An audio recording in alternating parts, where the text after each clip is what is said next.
At the beginning of the story, we see Nahejo. She returns home, very tired. As she opens the door to her room, she sees a sight that takes her breath away. In the dim light of the room, her husband is seen getting intimate with another woman.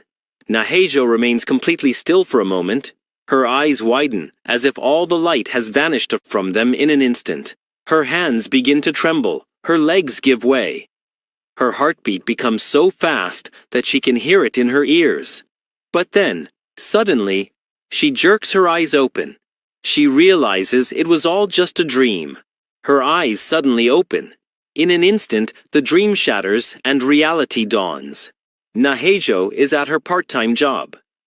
The fatigue of break time must have weighed heavily on her eyelids when she inadvertently closed her eyes and had that strange, piercing dream.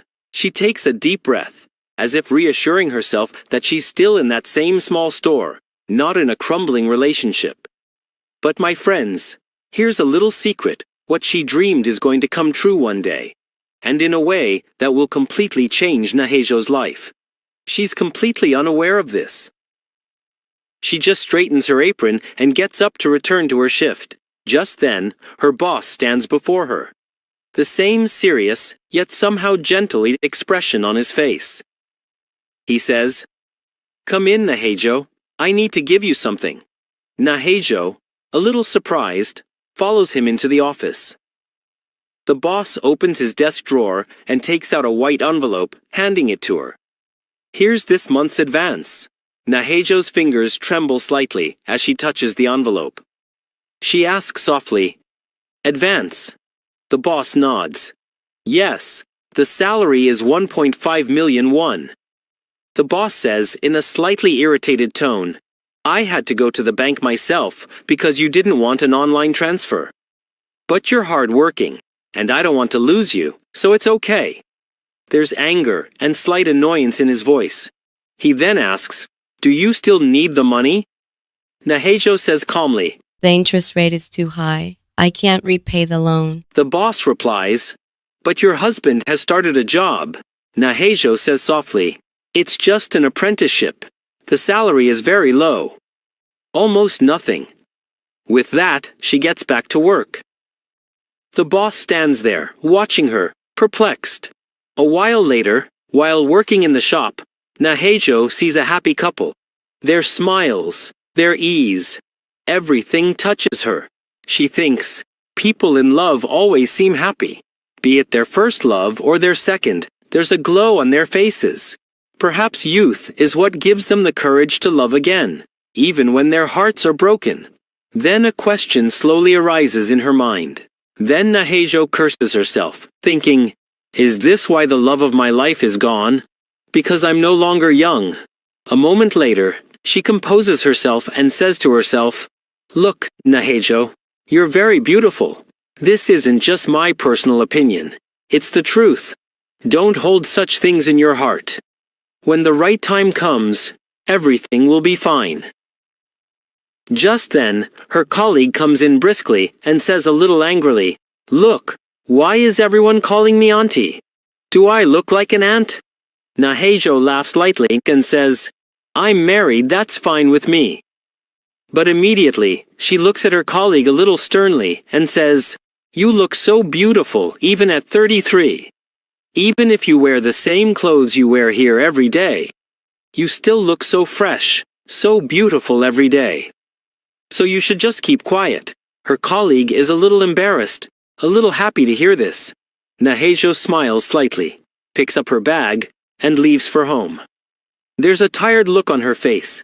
As soon as Nahejo leaves the shop, the faint smile on her face instantly vanishes. Sadness creeps into her eyes. She thinks to herself, "People say I'm beautiful. But how do they know how difficult life can be for someone? Only I know that. And why am I thinking this?" Nahejo has now reached her home. Small, quiet, but even that peace carries a heaviness. Just there, her husband Mikol appears. He's sitting in front of the TV, a look of absurd irritation etched on his face. As soon as Nahejo opens the door and comes in, Mikole wastes no time in taunting her. He says, Why do you always wear such boring clothes? Why don't you wear a little makeup like other women? Najo's voice is very low, as if she herself is afraid that her words might sound harsh. She says, "When I can't even afford the household expenses, how can I even get makeup done?" This irritates Michelle even more. Her words become even harsher, as if Najo is the reason for her failure in every little thing. Najo remains silent. But a tired thought arises in her mind. Do you even know how much makeup costs? I'm afraid to even spend 1,001. Her face is expressionless. Oh my God. Even after working so hard, she can't even spend our 600. Najo, heartbroken, thinks, does love really fade with time? Have I forgotten the meaning of love? Or are you the reason I feel this way? She's thinking all this about her husband. And to be honest, Najo is right. She's working so hard, and yet her husband taunts her. It's really sad. The scene changes. Najo is back at her part-time job. Her coworker asks, surprised, "You work at the butch shop on Sundays, then as a receptionist at a motel, and now here at the flower shop. Are you a machine?" Najo responds emotionlessly. "Quickly put on an apron. We have to open the shop." Okay. She returns to work, but there's a clear sadness on her face, a silent pain she doesn't share with anyone. She thinks, I've always worked. I've never taken a vacation in my entire life. I did once, and that was when I was very sick. I never asked my parents for help. I tried my best to save my marriage. And what did I get in return? As these thoughts deepen, the story takes us into flashbacks where Nazo's true pain, her past. There was a time when Michelle took out a huge loan in her name without telling her. Yes, in her own name, but Najo had to suffer. She simply apologized on her knees for that mistake. Such a huge loan, and just a sorry. But Najo loved her deeply, so much so that she forgave her. And now, to pay off that same loan, she's working 3 jobs. It's enough to think, why have we started hating Michelle now? Najo is lost in these thoughts when a mysterious handsome man enters the flower shop. Upon seeing him, her colleague excitedly exclaims, "Look, Rose, here he is." Najo is a little confused. Rose? Who is he? His colleague explains. He comes in every day at this time. He buys food. I don't know his name, so we named him Rose Cow. The colleague moves to take his order, but the man is staring at the flower section filled with cows, as if lost in another world. Then suddenly, he walks right up to Najo, stands in front of her, and says in a calm, deep voice, "I want to order. Please take my order." Najo hesitates a bit. A strange feeling overtakes her. But she speaks. "Rose?" A faint smile appears on the man's lips. He says softly, "Yes, that's what makes you special." Najo's mind is confused. She wonders, what's wrong with him? But before he can say anything else, the man is about to turn and say something like, "Friends, this chapter ends here. Please comment to see the next chapter so we can try to make this video even better for you." Najo often thinks there are 2 kinds of people in the world. 1. Those around whom the whole world revolves, as if they were the main characters in a movie. And the other, those who are simply extras standing in the background, whose presence or absence doesn't make much difference to anyone's story. If she thinks about herself, she always feels she falls into the latter category. But this man sitting in front of her definitely seems to belong to the former. Perhaps that's why his impact was so profound. Even Najo herself couldn't understand. The scene changes. Her coworker happily approaches her and says with a smile, "Did you notice he only takes orders from you? I think he likes you. And look, he only comes here when you're at work." But Najo immediately cuts her off. In a calm, almost cold voice, she says, "This is the first time I've seen him." Hearing this, her coworker is stunned. "Is this the first time you've seen him today? He's been coming here for months. But your schedule is so tight that you're lost in yourself. He continues, I still wonder if he really likes you or is interested in you. But Naijo says in a slightly irritated tone, Don't talk nonsense. Her coworker laughs and teases her again. He was just looking at you. Naijo says sadly, without any joke, he must be crazy to be hitting on an old woman like me. The coworker laughs and says, Don't you know, dating mature women is a trend these days. And who knows, maybe he's really serious about you. Anyway, you're very beautiful. Hearing this, a slight weariness appears in Naijo's eyes. She says softly, If I'm beautiful, it means all the beautiful people in this world are dead. Her colleague pauses. After a while, he says in a soft voice, You really are beautiful. Don't people say that to you?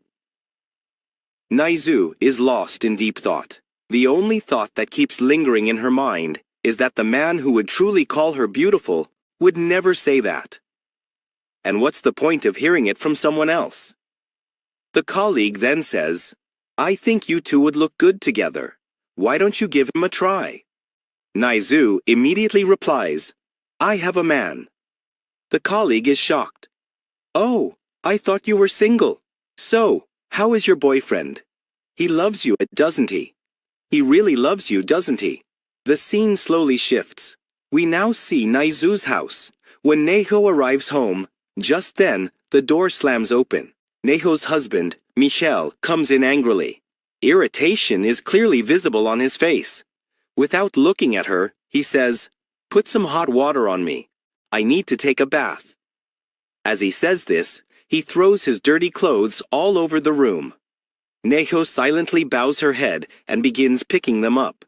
There's a look of tiredness on her face and a long silence in her heart. Michel returns from the shower. He sees Neho sleeping. He stares at her for a while, then comes over and attempts to get closer to her. But as he touches her, a sudden thought comes to his mind. She doesn't even work out. Yet, how does her figure remain so perfect? Why does she feel so soft? I can't remember anything else. But why isn't she reacting? He asks softly, Are you sleeping? Naizu replies softly, No. Michel's face immediately tenses. He says irritably, Then why aren't you reacting? Why are you lying there like a doll? You don't know? A wife's job is to please her husband. Naizu says, almost in a whisper, I'm a little tired. This makes Michel even angrier. His tone becomes harsher. He says, It's not just you being tired. Stop what you're doing. I don't want to do all this. And then he turns away and goes back to sleep. Tears flow silently from Naijo's eyes. She falls asleep while crying.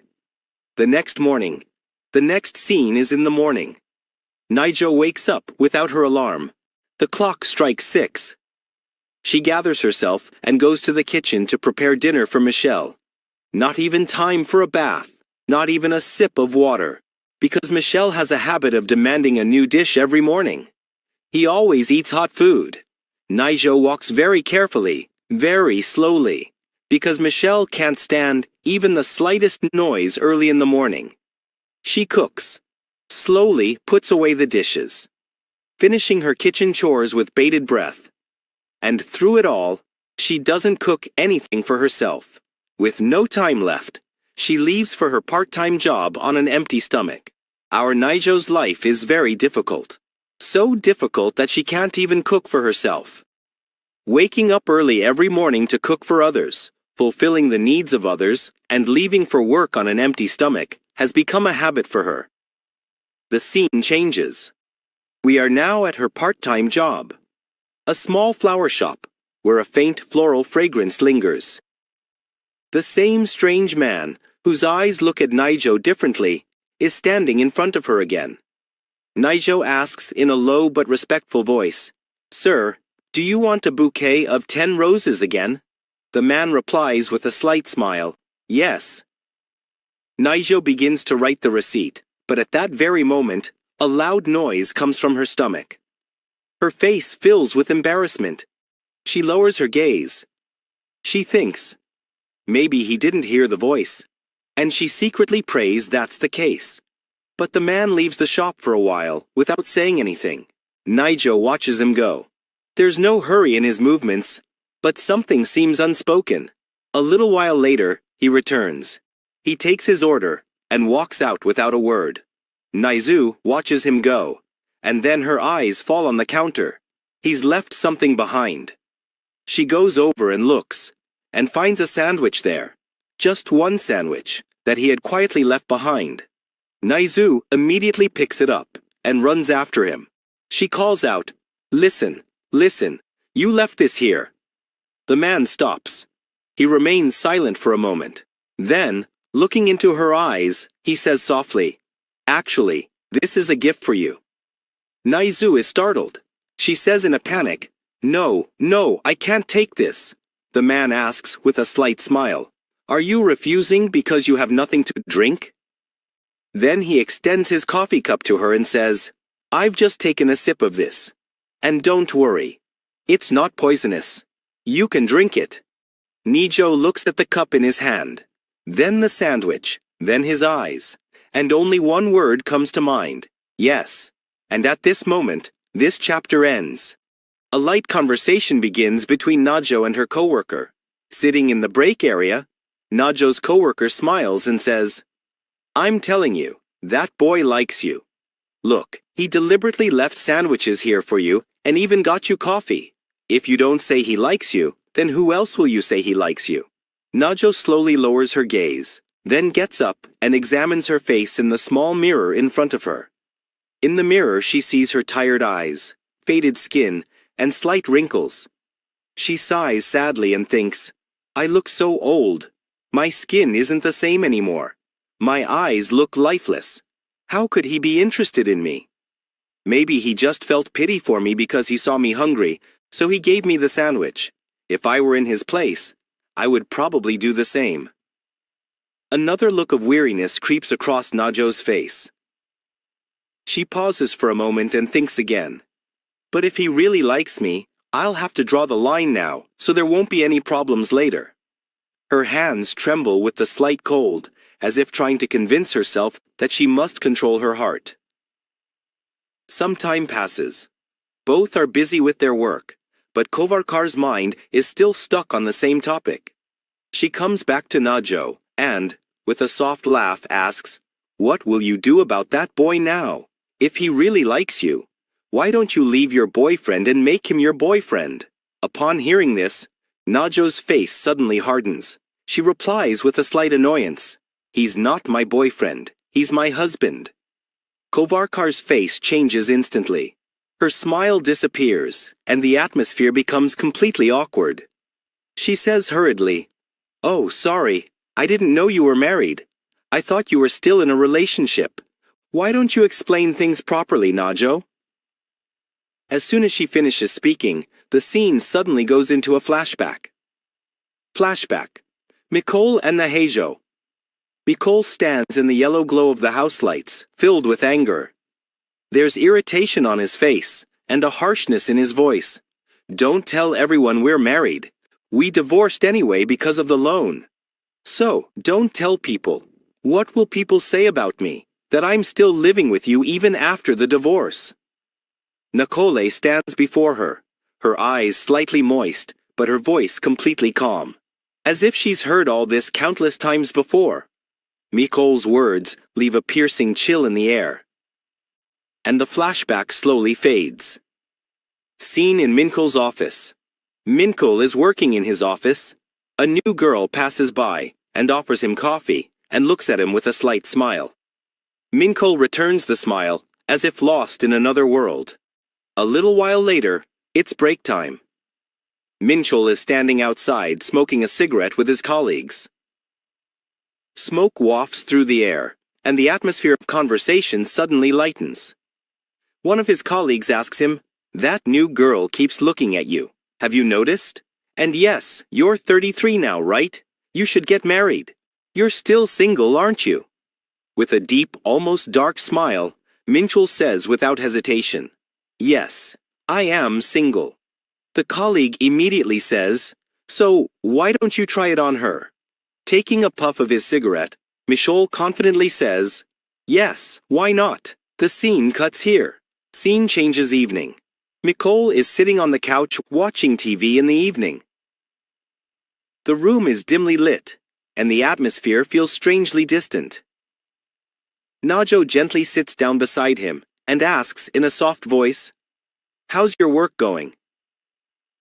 Nicole, without taking his eyes off the TV, speaks with attitude. "Now you're thinking about me. By the way, my work is going badly. There's a lot of pressure, so don't ask about that."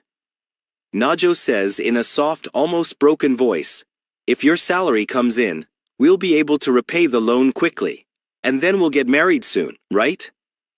Michol becomes irritated upon hearing this. His voice tightens. "Yes, we'll get married, right? Am I running away somewhere? Don't you know that when girls talk too much, boys run away?"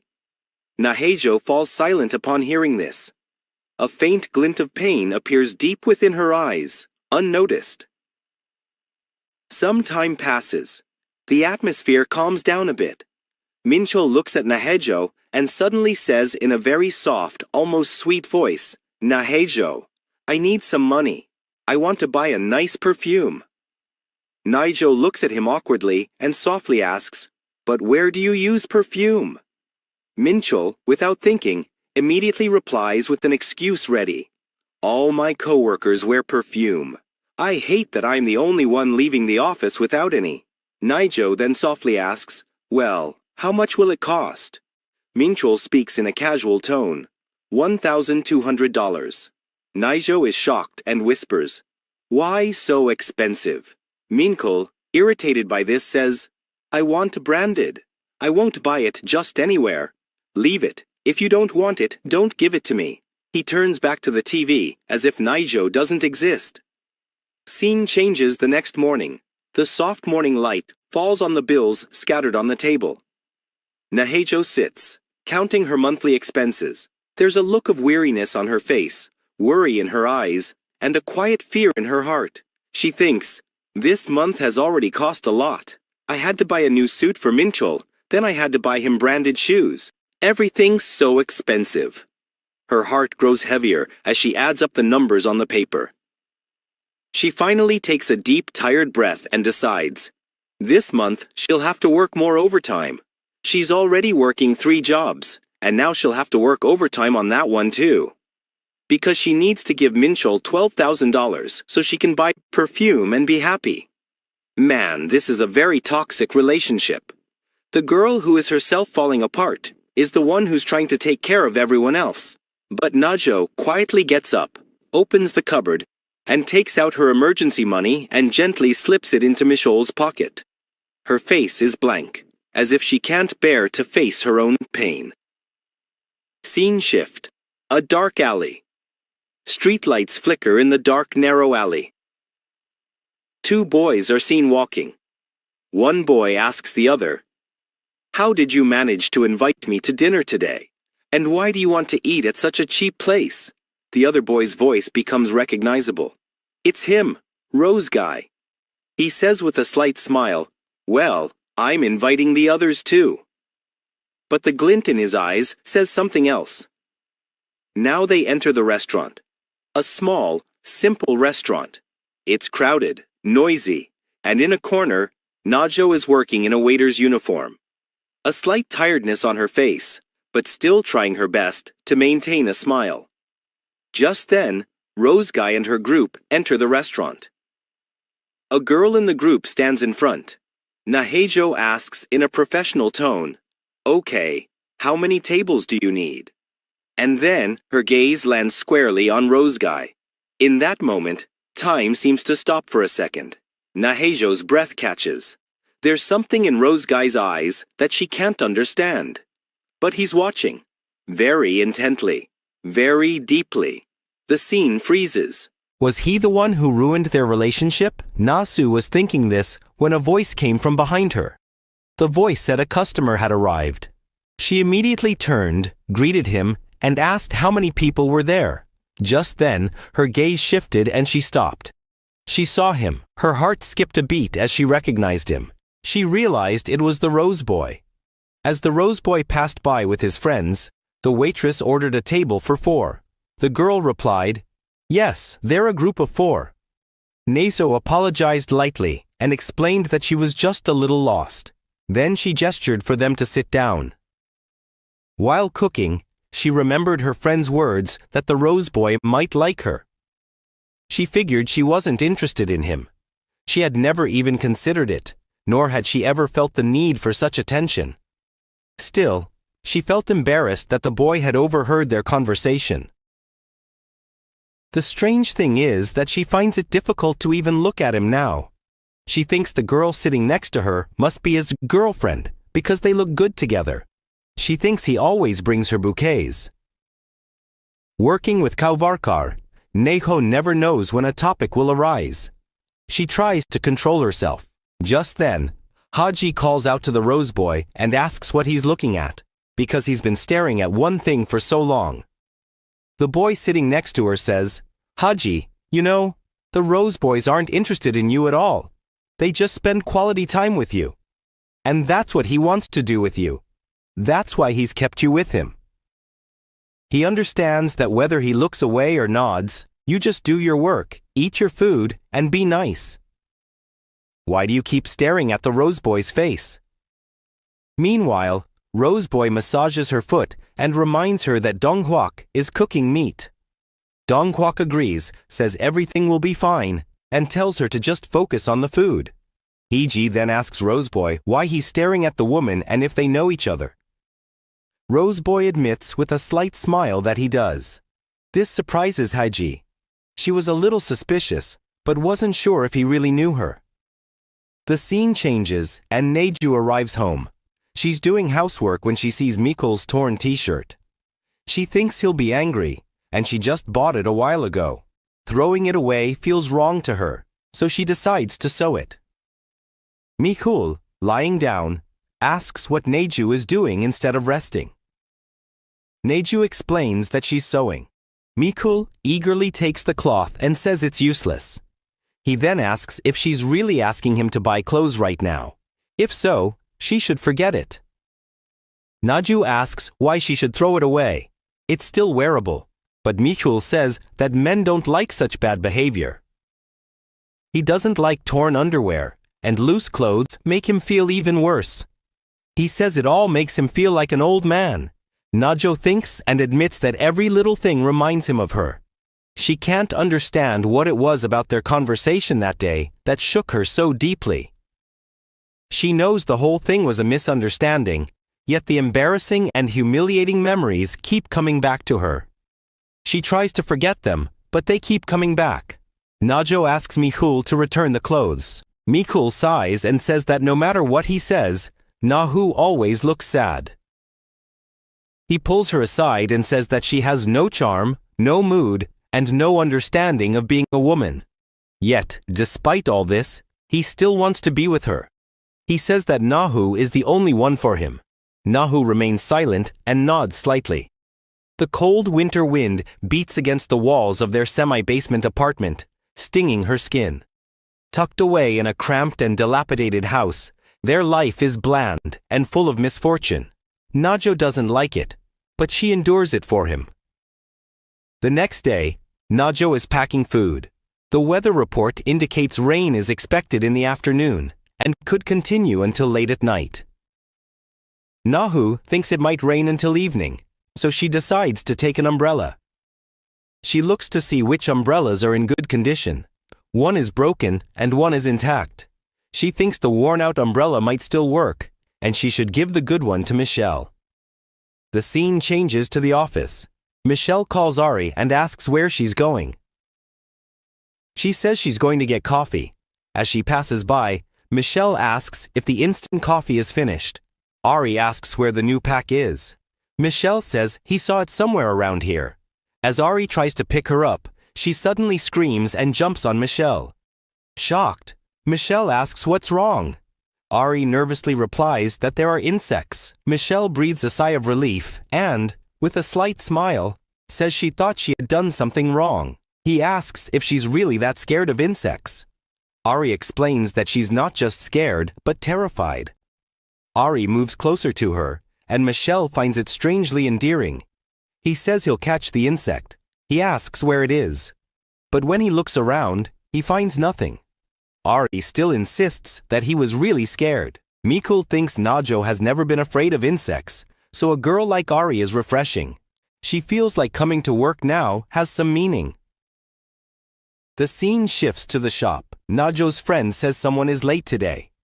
Nahu asks who. Her friend tells her that he's Roseboy. She adds that at least his handsome face provides some relief in this demanding part-time job. Seeing her, Nahisu's friend announces her arrival. Nahu quickly goes behind to handle the flowers. Her friend asks why she's leaving so suddenly. As soon as Roseboy comes in, he sees Nahu leaving and heads towards the counter. Nahu's friend asks if she wants any specific flowers. Roseboy calmly says that he wants the same bouquet of roses. Nahu wonders how she made that decision without even looking around. As the morning rain begins to fall heavily, Nahu thinks it's a good thing she didn't encounter him today. But she knows she can't always avoid him. She thinks about the forecast of heavy rain and sees that it is indeed pouring heavily. She hopes Michelle will remember her umbrella. As she opens it, it creaks and breaks. She remembers that it seemed fine in the morning, but is now completely broken. The convenience store isn't far away, but not close enough to run out into the rain, and it will last until nightfall. She can't stay here long. Poverty secretly identifies people. If only she had a cheap umbrella, this problem wouldn't have happened. She wonders what to do now. She knows that if she calls Michelle, he will be upset, especially since he's already tired of settling into his new job. She decides to wait a little longer. Then suddenly, an umbrella appears over her. It's Roseboy. He asks where she's going. Nijo says she'll be fine and tells her that his house is a little far away, so she should go. But Roseboy stops her and says it's going to rain until morning, so why not share an umbrella? There is no point in waiting for the rain to stop, as it will continue to rain till morning. So it would be better if we share the umbrella and I drop you home. Don't worry, I'm fine. My house is just a short distance away. Please go ahead. Understand what I'm saying. It's not a good idea to go out in this heavy rain without an umbrella. You should take an umbrella with me. She thinks. It feels like the sky is mocking my mistake.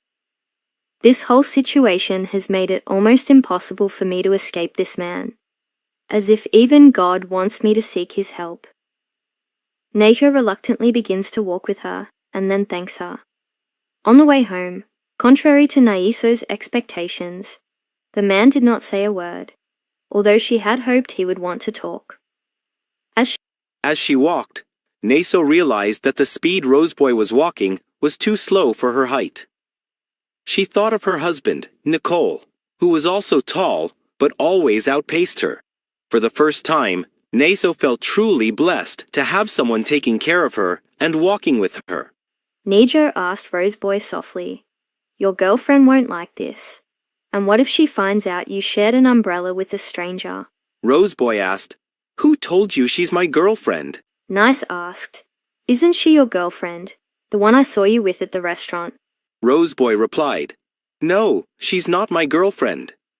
Roseboy tells her that she's just my friend, and Nijo falls silent. Then Roseboy says again, "Believe me, she really is just my friend." But then Roseboy noticed a speeding car coming towards him. To prevent Nizo from being splashed with water, Roseboy grabbed Nizo, pulled him aside, and covered him with himself. But doing so had suddenly brought Nizo and the Roseboy very close. The Roseboy apologized, breathing lightly, in a voice almost like a whisper. "Sorry, the car was coming too fast. I was really worried you might get hurt, so I pulled you to my side." Nizo was completely stunned for a moment. Her heart raced.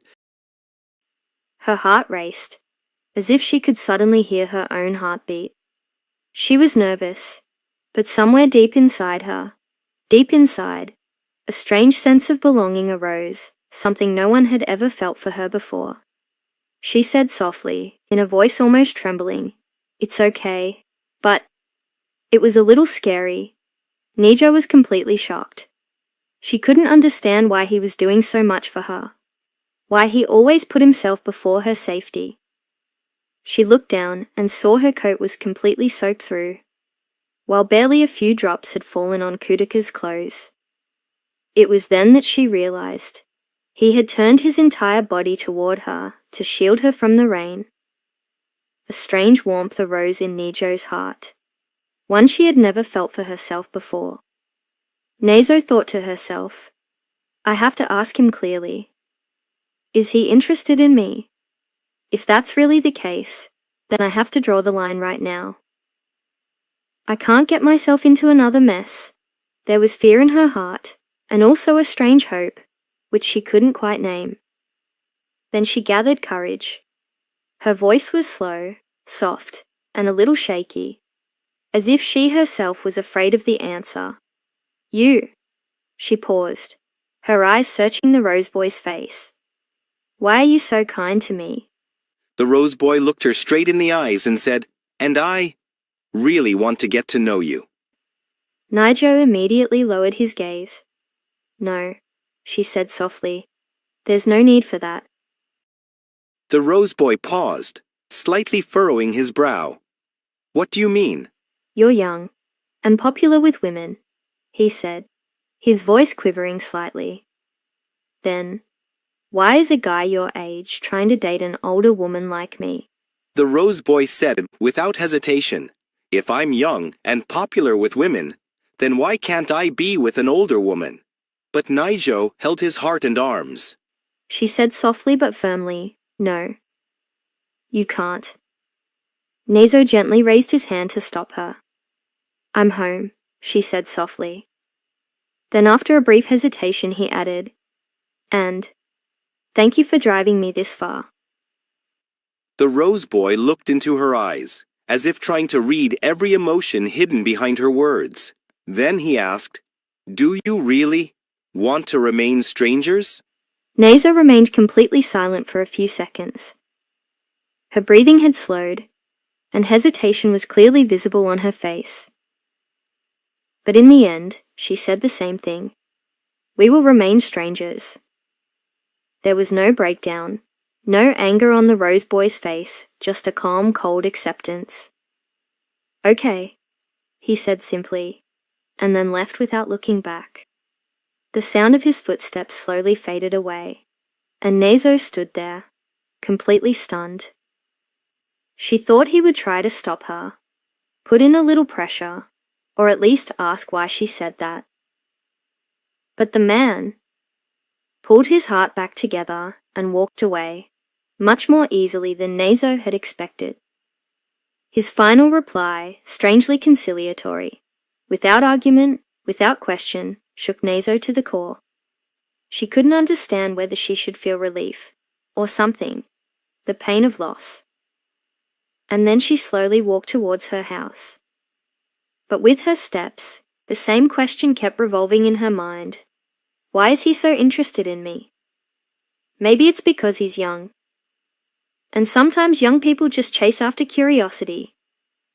Nezo said to himself, maybe it's the same thing. Just a curiosity. She reached her door, took out her key, and as she opened, their eyes were fixed on something lying right below. An umbrella. At that moment, she immediately realized Mikula had forgotten to take an umbrella. In such heavy rain. He must have gotten wet himself. Nezo closed her eyes for a moment. A strange silence spread within her. She knew very well when it comes to men, often they don't try hard enough, but instead become dependent on women. And if a man's wife is understanding and keen, she becomes the heart of the family, and it is the man's duty to earn, support, and sacrifice to maintain the home. Brother. The truth is, such a handsome, genuine-looking Rose Boy appeared before her, cared for her so much, got himself drenched in the rain, but Neisho's heart didn't even go for him. She doesn't even think about him. No romance, no hope, no fantasy. Instead, as she slowly pays off her debt, she thinks something completely different. Maybe, when this is all over, I can think about remarrying my husband. The thought itself was sad, because the man she calls her husband, Mikkel, doesn't care about her at all. Mikkel doesn't hold a place for her. He pretends to the world that he's not married, as if Neho isn't a part of his life, as if being his wife is a burden, a shame. And then Nezo picked up the umbrella. As her fingers touched the umbrella's handle, a sense of unease rose within her. What if he got drenched in the rain? Thinking of this, she set out, walking slowly towards his company. The night breeze brushed her face, and each step seemed to carry an unspoken worry. She walked a long distance. Several stops. After a while, she took out her phone and called him. The ringtone rang 2 or 3 times. And then suddenly, the call was disconnected. Nezo stood there, her hands slowly dropping. A slight sadness crept into her eyes. It seems our paths have parted here, she said to herself. She thinks he didn't even see the message I sent. Maybe his phone battery died, but at the same time, I shouldn't have come here for someone like that without confirming it. Maybe I was overthinking it. But then, Neho's steps suddenly stop. Her gaze involuntarily flickers forward, and what she sees is Mikol. He was coming toward her, but not alone. He had a girl with him. The two, under the same umbrella, walking very close together.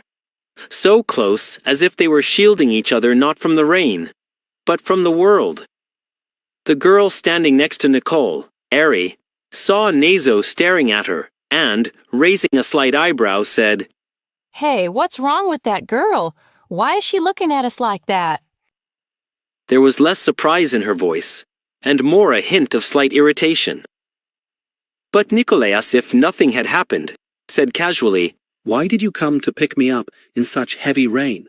Then she looked at Ari and said, They're just my family, a close friend, almost like a relative. Nezo froze at the word family. For her, it was like rubbing salt on an old wound. As Nicole said this, she moved closer to Nezo, and stood under the same umbrella she had come to give him. The rain was now falling like a curtain around them. Ari couldn't understand anything. Her eyes were filled with both confusion and disagreement. Nicole said casually, So, Ari, I'm leaving now. See you tomorrow. Bye. Then Michelle slowly turned to her and asked, Why did you come all this way? To pick me up. And that too, without telling me. This is completely against your nature. When did you start being so caring? Nasu remained silent. Her silence reflected fear, confusion, and the scene where she had seen Michelle share an umbrella with another girl. When she didn't answer, Michelle said a little more sternly, Nasu, will you tell me what's going on? And why are you standing here, not moving? Nasu's inner turmoil could no longer be hidden. She asked in a low voice, That girl, who was she?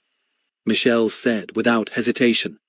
It was Ari, my co-worker.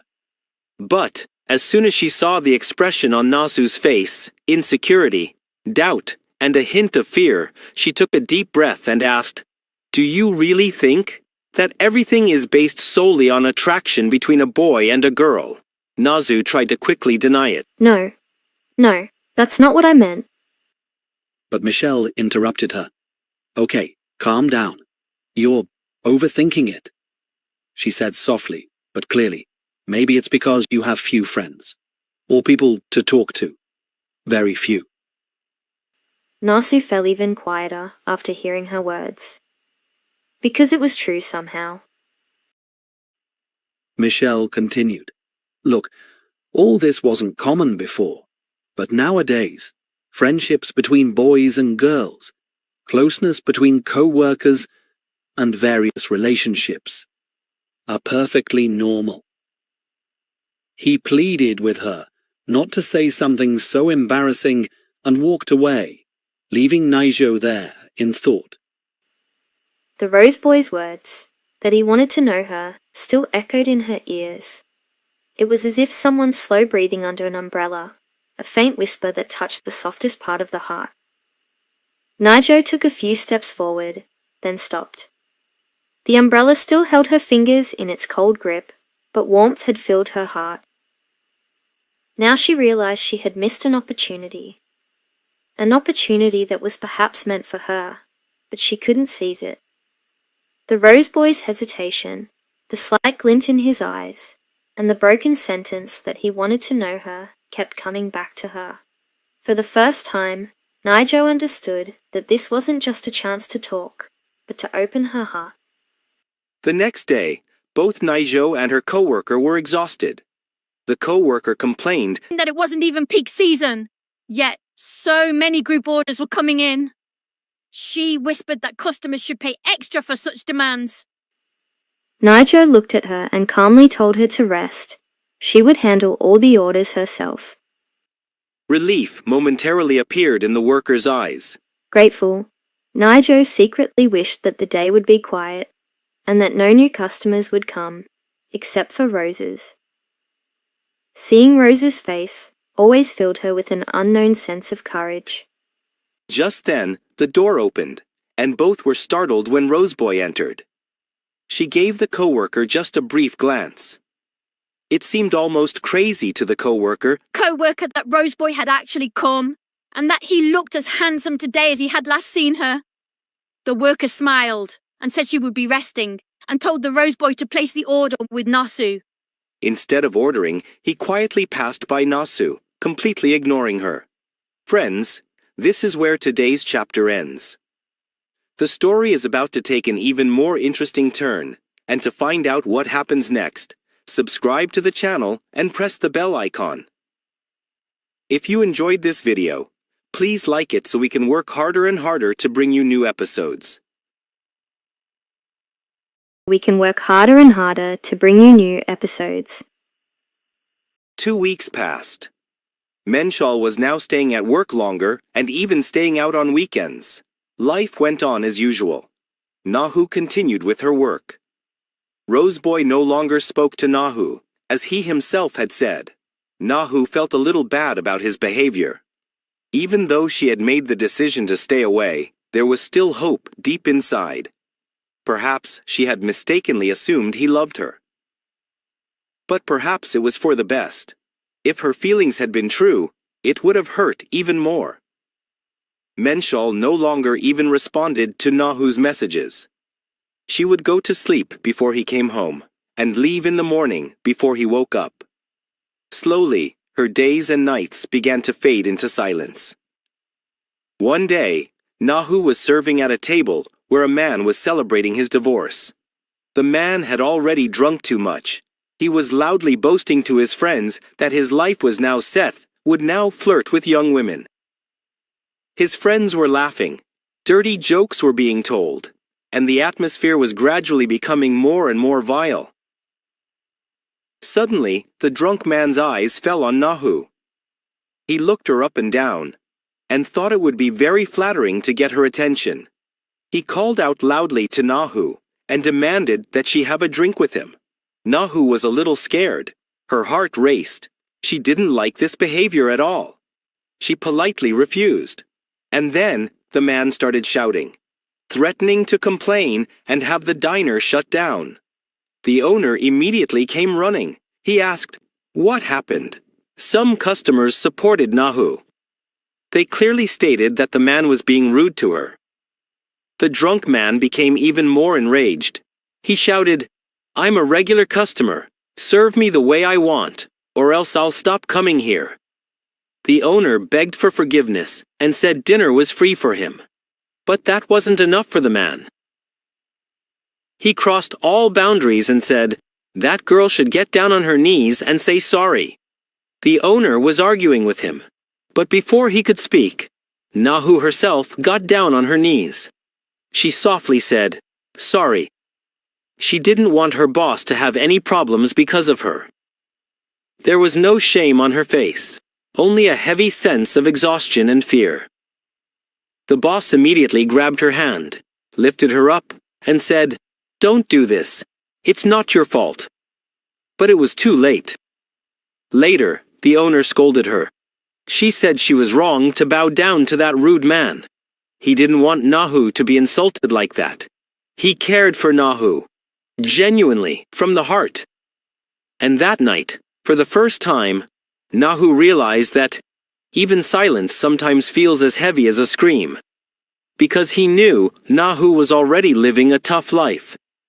There are many people in this world who hurt others without reason. The boss's concern brought Nahu some relief. She smiled slightly and said that everything was fine. At least they hadn't lost a regular customer. Nahu had been facing hardship since childhood. So now she didn't take such incidents to heart. She had developed a habit of silently swallowing the pain. The boss offered to drop her home. Nahu softly said that she had to leave for her next job. The boss asked in surprise, "When do you rest?" Then he paused and softly said, "Do you have so many days off?" Hearing this, Nahu's heart fluttered slightly. She remembered that day. When the day collectors had come to their house for the first time, they had destroyed everything and turned the house into a place of terror with all sorts of threats. She was completely devastated at that moment. And in that broken state, Menshul had held her, crying, and said that he would pay all the debts, and then they could start a happy life. But the reality was far from that promise. Nahu simply replied to the boss, "Yes, now she lives every day in fear of the dead collectors. Over there, on the other side of the street." The same drunk man was staggering home. He was telling his friends on the phone how much he loved it. When the waitress knelt in front of him, he laughed and said, "Now that girl will be nicer to me next time. She knows not to upset me." She didn't realize that someone was following her. Fresh footsteps came from behind. She didn't even look back. Suddenly, someone hit him so hard that he fell straight onto the road. He screamed, "Who dared touch me?" Someone grabbed his hair and lifted his head. A cold, calm voice called out, "Do you want to die?" The drunk man pushed the stranger's hand away and angrily shouted that he would teach him a lesson. He raised his hand and slapped him. The young boy slowly got up, wiped the blood from his lips, and smiled. A smile so calm, as if he hadn't felt any pain. He asked, "Do you know who I am?" The drunk man yelled that he didn't know, so the boy said, "Now know me." And the next moment, blood sprayed through the air, as if someone had cut the night in two. That same evening, Nahu was working the night shift at a convenience store. The night was already late, but there was still work to be done. There was fatigue in his eyes, and a strange uneasiness in his heart. He knew it wasn't normal for customers to arrive so late at night. Something was about to happen. Her eyes were starting to feel heavy. It was as if the fatigue of the entire day had left her body and settled on her eyelids. She took a small dose, leaning on the store counter. Suddenly, a small sound was heard so faint, as if someone had just touched the air.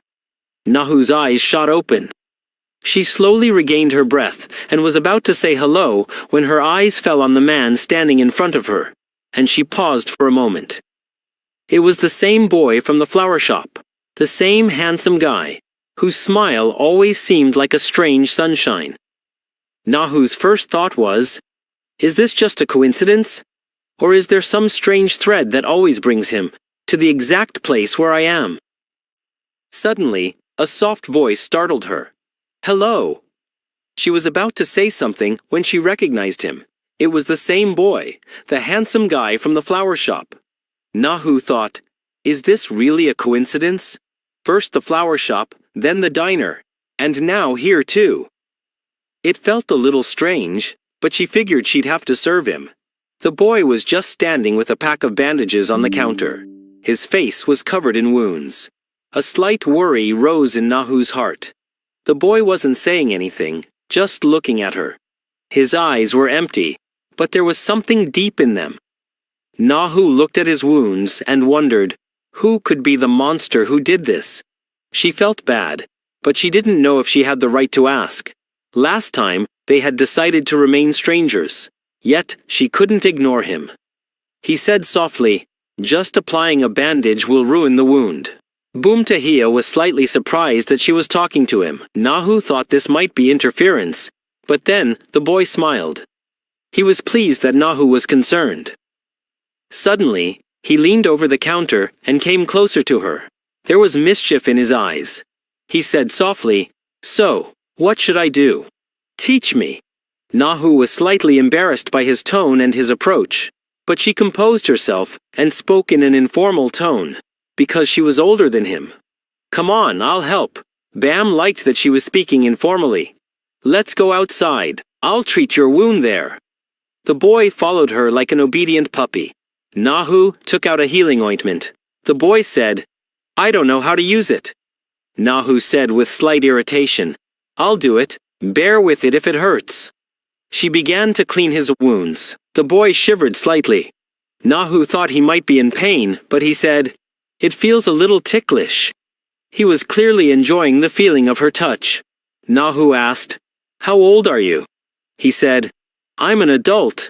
Nahu said, "You're grown up, yet you still fight in the streets." Boomtahia said softly, "It's not my fault. Life is like this. There's less happiness. There are problems at home too." His words touched Nahu's heart. She remembered their past, the same loneliness, the same fatigue. She felt they were alike. She looked into his eyes. There was sadness, a hidden pain. Nahu said softly, "Last time you asked if we could meet. Come on, let's meet now." The boy's eyes lit up. "Can I call you Nona?" Nahu immediately refused. "I'm older than you. Call me Nahu." He smiled. He liked the connection. He extended his phone and said, "Add contact." Everything went smoothly and well that evening. At Michelle's office, the company party continued late that night. Colleagues were all drinking. Marshall had drunk so much that she had no idea how much she had. Ari kept looking at her glass. She couldn't tell what she was drinking, but she felt it was wrong to ignore her boss's instructions. Secretly, Marshall replaced her glass with water. Ari looked at her in surprise. He hadn't expected it, but this small gesture touched him. Colleagues jokingly asked, "What type of girl don't you like?" Marshall laughed and said, "I don't like those old ladies, who always look tired and listless. I like young girls, who take care of themselves, wear nice lingerie." He immediately remembered Nahu. Her dull look, her tired eyes. He thought to himself, perhaps that's the type that irritates him the most. Colleagues laughed. "It seems you're just hanging out with someone like that." Marshall laughed lightly and said, "I only like beautiful young girls." Hearing this, his own mood suddenly became heavy. Ari listened to their conversation and for a moment realized she was exactly the type Machal liked. A slight tinge of hope rose in her heart. She liked Machal and wished he looked at her the same way. Meanwhile, Nahu was looking at her phone. A few days ago, she and Boomtahia had exchanged numbers. Today she thought maybe she should try to understand him a little more. Then the boy himself started messaging her. Nahu found his name a bit unusual again, but there was a sincerity in his messages. Machal, on the other hand, hadn't responded to her messages yet. Nahu thought she might be busy with work, so she decided not to disturb her. The party ended late. Ari was so drunk she could barely stand on her own, so Machal went to drop her home. Her steps were faltering on the way. Suddenly, Ari grabbed her hand and rested his head on her shoulder. She said softly, "You're not like all the other men." Her voice was intoxicated, but the feeling was genuine. Gathering some courage, she confessed that she had liked Machal for a long time. She held his hand tightly and said, "Come to my house." That night, Machal didn't reply to Nahu. He came home late and went straight to sleep without thinking. Nahu thought Mitchell might be busy, but in reality, he was with Ari, sleeping soundly in her arms. On the other hand, Nahu was heading home, exhausted, after finishing her night shift. She hadn't rested for a minute the entire night. Arriving home, she quietly entered so as not to wake Mitchell, but her steps froze. The house was empty. Mitchell wasn't there. He was still sleeping in Ari's arms. In the morning, Mitchell called.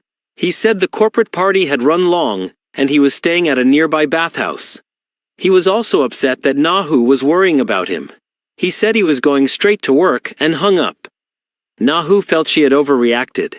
She hadn't even realized her husband could lie. Meanwhile, Mitchell hugged Ari and left for work without hesitation, completely happy with last night. A new morning. Jimu. A boy was walking about his work, looking down. Suddenly, someone approached him and called his name. He stopped. It was Bom Taiha. Jimu said a soft, "Hello." He was surprised that Taiha recognized him after all these years. Bom was popular at school. Jimu a nerd. Yet Bom had never been a bully. Jimu asked in a friendly tone, "What was the matter?" Bom smiled, completely casual. "Let's switch shoes." Jimu was stunned. His cheap sneakers were nothing compared to Bom's expensive ones. He thought it might be a joke, but he agreed anyway. They exchanged shoes. It was beneficial for Jimu, and Bom thanked him. Taiha was sitting alone a little distance away, listening to music. Just then, Hiji came up to him. "What are you listening to?" He said. "Will you listen?" "To a love song from an old band, Ajuma." Hiji was surprised. No one listens to songs like that anymore. Bom said, "I like them." Noticing his cheap sneakers, she asked, "What happened to the shoes?" He smiled. "I like them just like that." Just then, their friends passed by. They were jealous. "Why is every girl crazy about Bom Taiha?" Dawn said, "Girls just like his face." They laughed and said that Bom Taiha would steal Hiji too. The jealousy and anger were evident in their eyes. Flower store. Nahu. Nahu was waiting on customers at the store. Her coworker said that maybe she was wrong. That handsome guy probably doesn't like Nahu. Now he doesn't even want Nahu to serve him. Nahu took a deep breath. The thought crossed her mind. Will he come today? She remembered the previous night, but didn't tell her friend. Just then, a familiar face appeared at the door. Bom Taiha. He walked straight toward Nahu. Confident, a slight smile, and the wounds on his face still looking fresh. Her colleague was astonished. Who had disfigured such a beautiful face? Bom said, "I'm here to buy flowers." He came a little closer, a slight smile. Nahu hesitated. He asked, "What kind of flowers?" He said playfully, "You should know. We know each other now." Nahu began making a bouquet of roses. The boy stood there, just looking at her. Her friends sensed a flirty atmosphere between them. Suddenly, Bom Taiha asked, "Are you free after work?" Nahu was embarrassed. She said, "Do you want me to scold you?" Taya thought to herself, "Yeah, it would be nice if I scolded you too," and smiled. Nahu finished work at the flower store. Bom Taiha was waiting for her at the door. Nahu had her next job, but she wanted to spend a little more time with him. He said, "I remember you also work at the meat counter. I'll drop you off." Jokingly, he said, "You just met me, and you don't have time for me." There was an innocent complaint in his tone. Nahu realized the guy was young, but tall, broad, and surprisingly mature. Taiha noticed Nahu looking at him intently. He asked, "What are you thinking?" Nahu said, "You're very tall, that's all." He laughed. He said, "You're good at this." Then, with a dramatic flourish, he said, "I got a little jealous." Nahu was surprised. Jealous for what? Taiha looked at him. Her innocence was evident. Then he said, "I love taking you for walks." Nahu didn't refuse. She looked at his old sneakers. Nahu didn't refuse.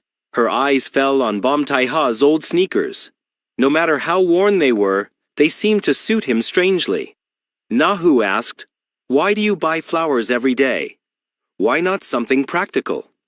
Bom Tai-ha thought for a while and said softly, "There's so little joy in life, so why not make myself a little happier?"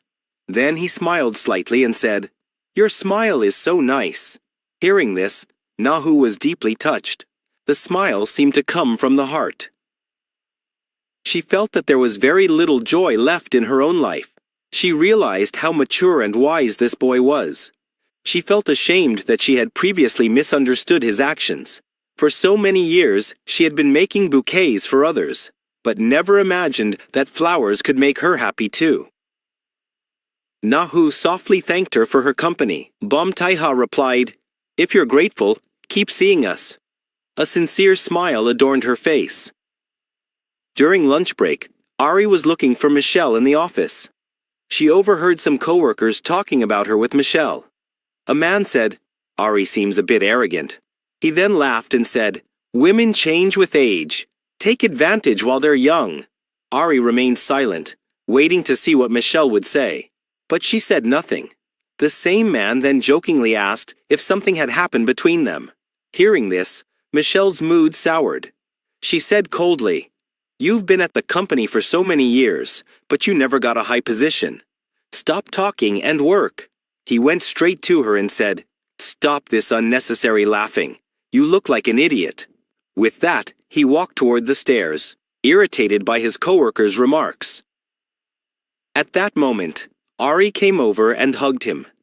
She had overheard the entire conversation and was afraid that Michelle was playing with her feelings. But now she realized he was a good person. She feared he would forget her after that night, but that fear was misplaced. Ari was overjoyed. She thought she could never leave Michelle. Ari had carefully prepared dinner for Michelle at home, but that evening he was having dinner with his mistress. He had no intention of returning home. Nasu was working the night shift at the hotel. She was receiving intrusive messages from Bomdae. He would pay her attention, care for her, wish her good day. Nasu found his conversations very pleasant. She thought this guy was so young, that's why he paid so much attention. But she loved the attention. Suddenly, a very drunk man staggered into the lobby. He demanded to call a girl. Nahu politely asked for his card. He handed him his driver's license and began to behave rudely. Nahu wasn't sure how to handle it. Just then, another man entered the lobby. He asked if any rooms were available. Then he offered his card and said he was booking all available rooms for the day. Nahu was shocked. She had never seen anything like this before. Bom Tai-ha was standing in a corner, watching all this. He received a message on his phone. Problem solved. The drunk man left angrily, muttering that he couldn't find a room. The motel manager was also surprised that all the rooms were booked. She happily told Nahu to go home quickly. Nahu left very happy. She felt that luck was on her side today. She thought she would get a good night's sleep. But as soon as she got home, her heart sank. The food left for Mitchell was completely untouched, and he himself was not at home. Chapter 10. Nahu kept receiving caring messages from Bom Tai-ha. He worried about her, wished her good day, and texted her all day long. Nahu thought perhaps he was so attentive because he was young. She loved his attention. Each message seemed to brighten her mood a little. Yet, she never replied. She couldn't figure out what to write. Bom Tai-ha was smiling and wondering how to get him to reply. His friend Donik asked, "Why are you smiling so much and looking at your phone?" Bom replied, "She's ignoring me," and laughed. His friend was surprised that a girl could ignore him. He was even more shocked that Bom Tai-ha was texting a girl. Meanwhile, Nahu was standing in the kitchen cooking Mitchell's favorite dish. Mitchell was in a good mood because he had just met Ari. He suddenly felt the urge to say something nice to Nahu. The girl blew on the spoon and gave it to him to taste. Mitchell said, "You cook so well, Your food is amazing. Mitchell had no guilt about cheating. He just felt a little bad. He thought cheating improves relationships in the long run. He thanked Nahu for paying for the perfume. Then a thought came to his mind. He thought Nahu's figure was more attractive than Ari's. This thought excited him a little. He gently bit her ear and softly said, "It's been a while since we spent time together." He began touching her body, giving her another bite on the neck. The girl said softly, "Please leave me. I'm getting late for work." Michelle let go. Nahu wondered if he was offended. Michelle said, "No, it's fine." He hadn't expected anything else from her. He lay down on the bed and began texting Ari. They had a relaxed conversation. Ari suggested they choose a perfume together. Michelle remembered that when he went shopping with Nahu, she always chose cheap and boring clothes, but her eyes lingered on beautiful things, with a slight regret. Whenever he asked if he liked it, "Should I buy it for you?" Nahu would refuse. She felt bad about spending money on herself. This irritated Michelle. She felt it would be better to go with Ari. Nahu was boring. Bom Tai-ha met his subordinate in a dark alley. The young man had gathered information about Nahu's husband. He confirmed that he wasn't worthy of her. Bom Tai-ha lit a lighter and set a photo on fire. There was a cold satisfaction in his eyes. He was ready to take action. Nahu's night shift was about to end. His eyes were drifting shut with sleep. He had to start another shift at the meat diner. Then, Bom Tai-ha texted, "I want to meet you for a while." Nahu didn't refuse. He was glad that someone wanted to spend some time with him. Bom Tai-ha stood outside the motel, waiting for him. The girl kept looking at him. He looked handsome, confident, and a little different. Nahu admired his style. She thought he wasn't as immature as she'd first thought. Nahu said, "I don't have much time. I have to go to another job." Bom Tai-ha said, "It's okay. A short meeting will suffice. I'll drop you off." Looking at the alley, he said, "This place is very dark and dangerous. You must be scared to walk alone." Nahu said, "No, I'm not scared." He said, "I was scared." In a light flirtation, he smiled. "You're so big, like a walking barrier." Nahu looked at him. He laughed. "So, should I follow you like this?" He started walking behind her, smiling. Nahu tilted her head back slightly, their eyes meeting. She liked it. A sense of safety filled her. Nahu said, "Let's be quiet now." Bom Tai-ha slowed down and watched her walk. She looked so delicate. Then his eyes fell on her neck. Seeing the bite mark, her face went cold. Jealousy quickly got up. He looked at her figure. She looked so delicate. A protective feeling suddenly arose in him.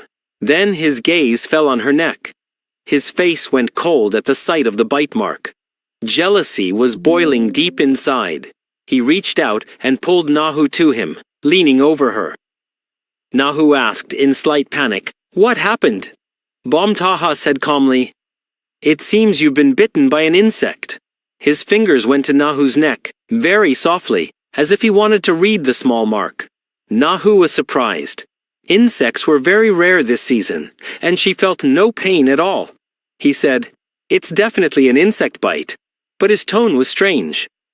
Scenes from that morning flashed through Nahu's mind. Perhaps Michelle had left that mark. Her cheeks heated. A deep wave of shame washed over her that Bom Tai-ha had noticed it. She quickly said, "Yes, it was probably a bug bite," and lightly placed her hand on her neck, as if trying to hide the truth. Bom Tai-ha exhaled, moving closer to her. His finger traced the mark again, this time more slowly. Jealousy and anger clashed within her, but she controlled herself and pretended she believed him. He said, "It needs a bandage," and searched his pocket for something. Nahu breathed a sigh of relief. She thought he'd agreed. He very softly applied the bandage to her neck, then smoothed it lightly with his palm. A strange feeling arose within Nahu, a little awkward, but also a little good. Then he asked, "Why don't you reply to my texts? I feel bad when you don't." There was a palpable sadness in his words. Nahu had never heard such a message from anyone. The thought of someone caring about her was completely new to her. She didn't know what to say.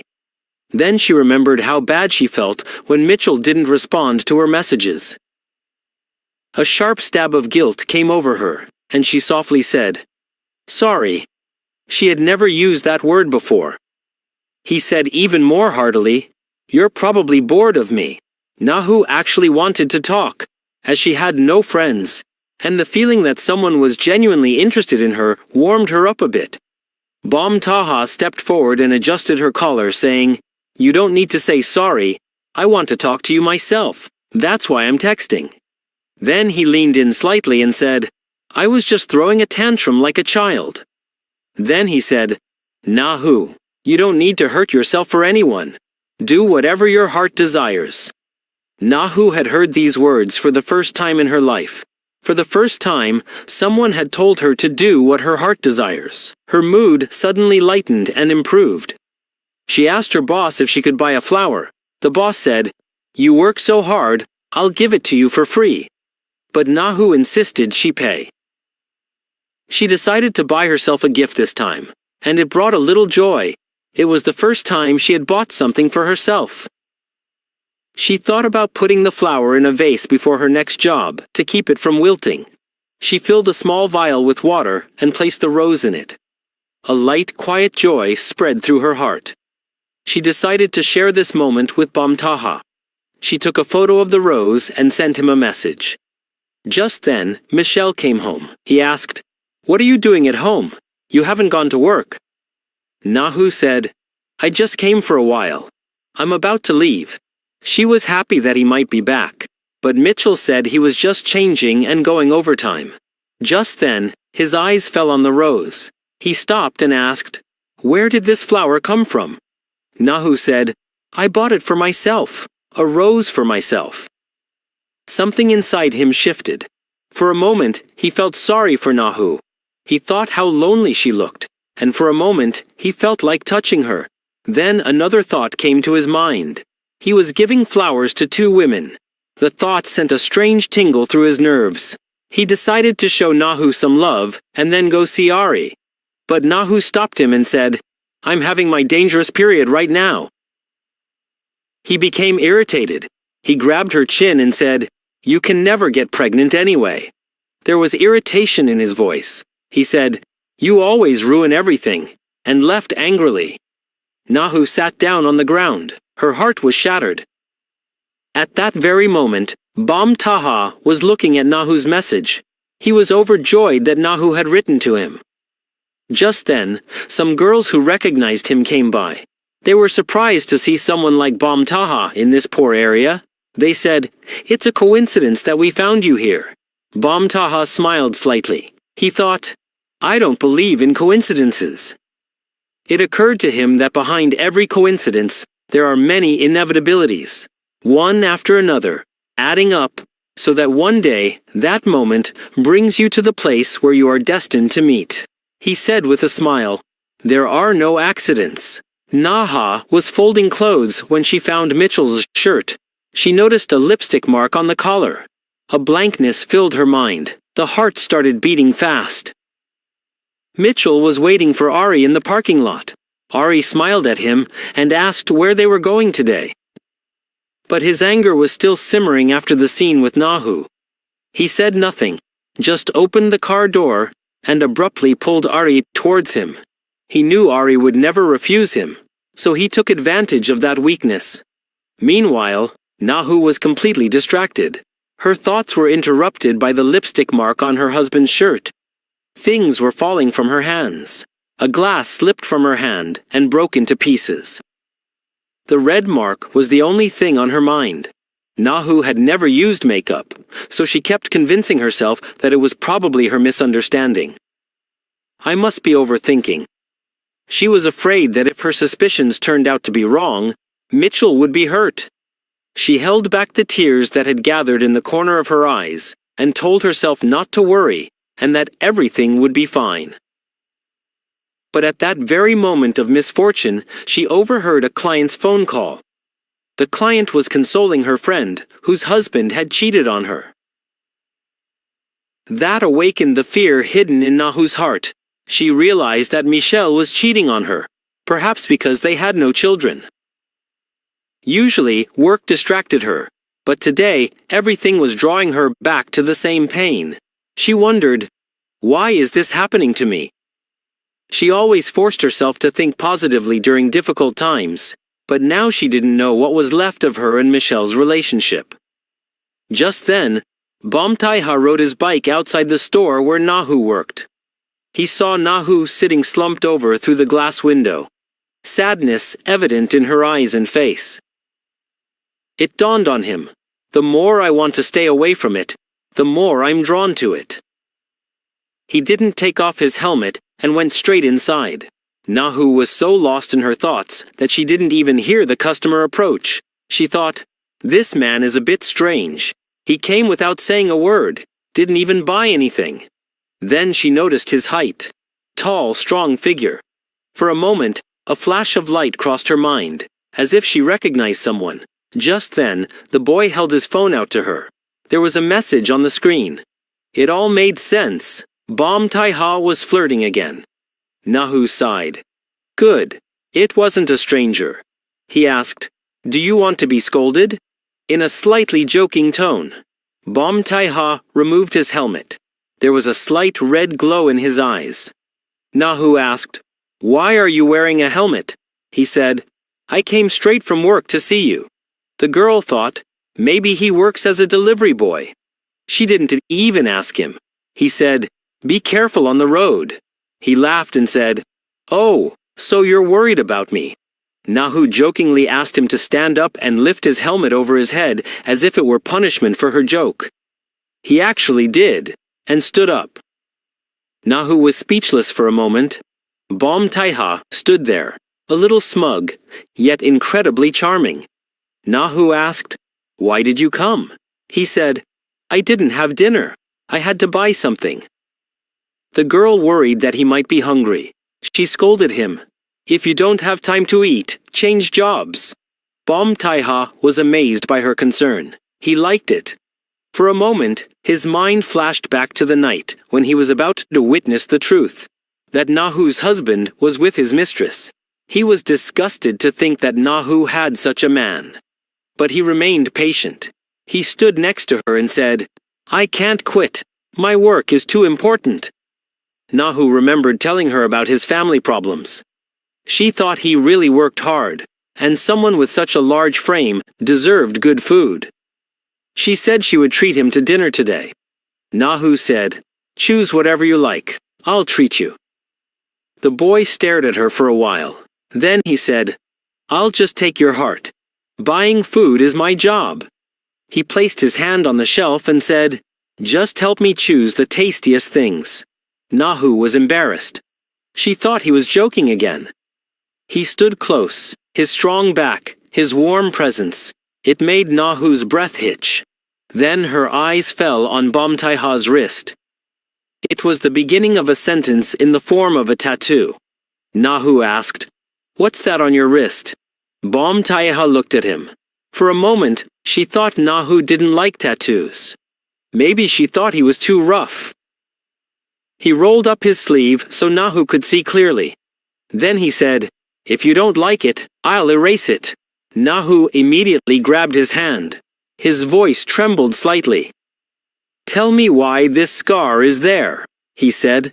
His eyes were filled with worry. Bom Taiha paused for a moment.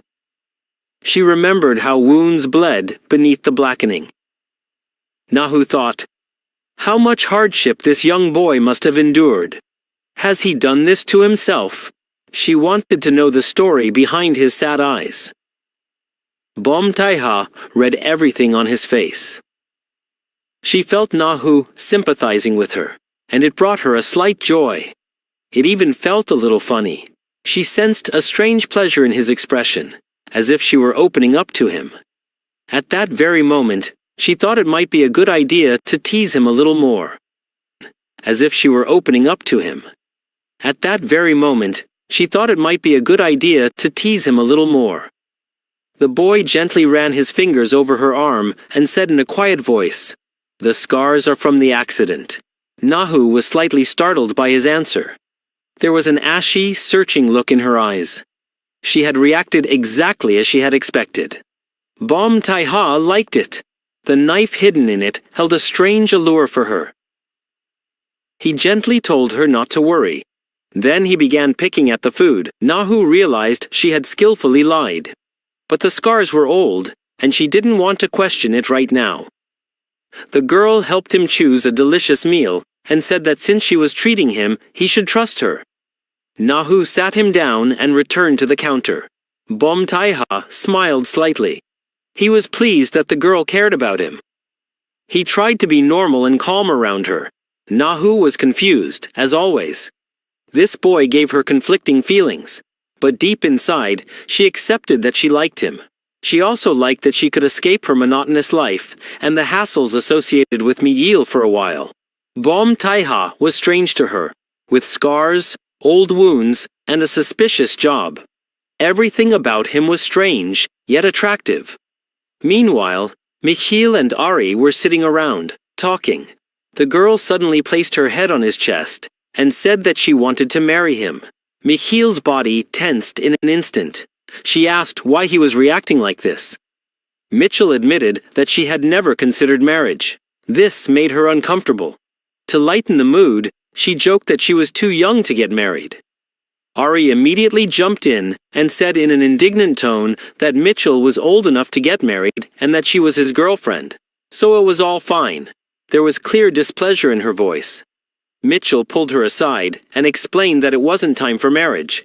He said that young girls are in a hurry, and it's foolish to waste their youth on one man.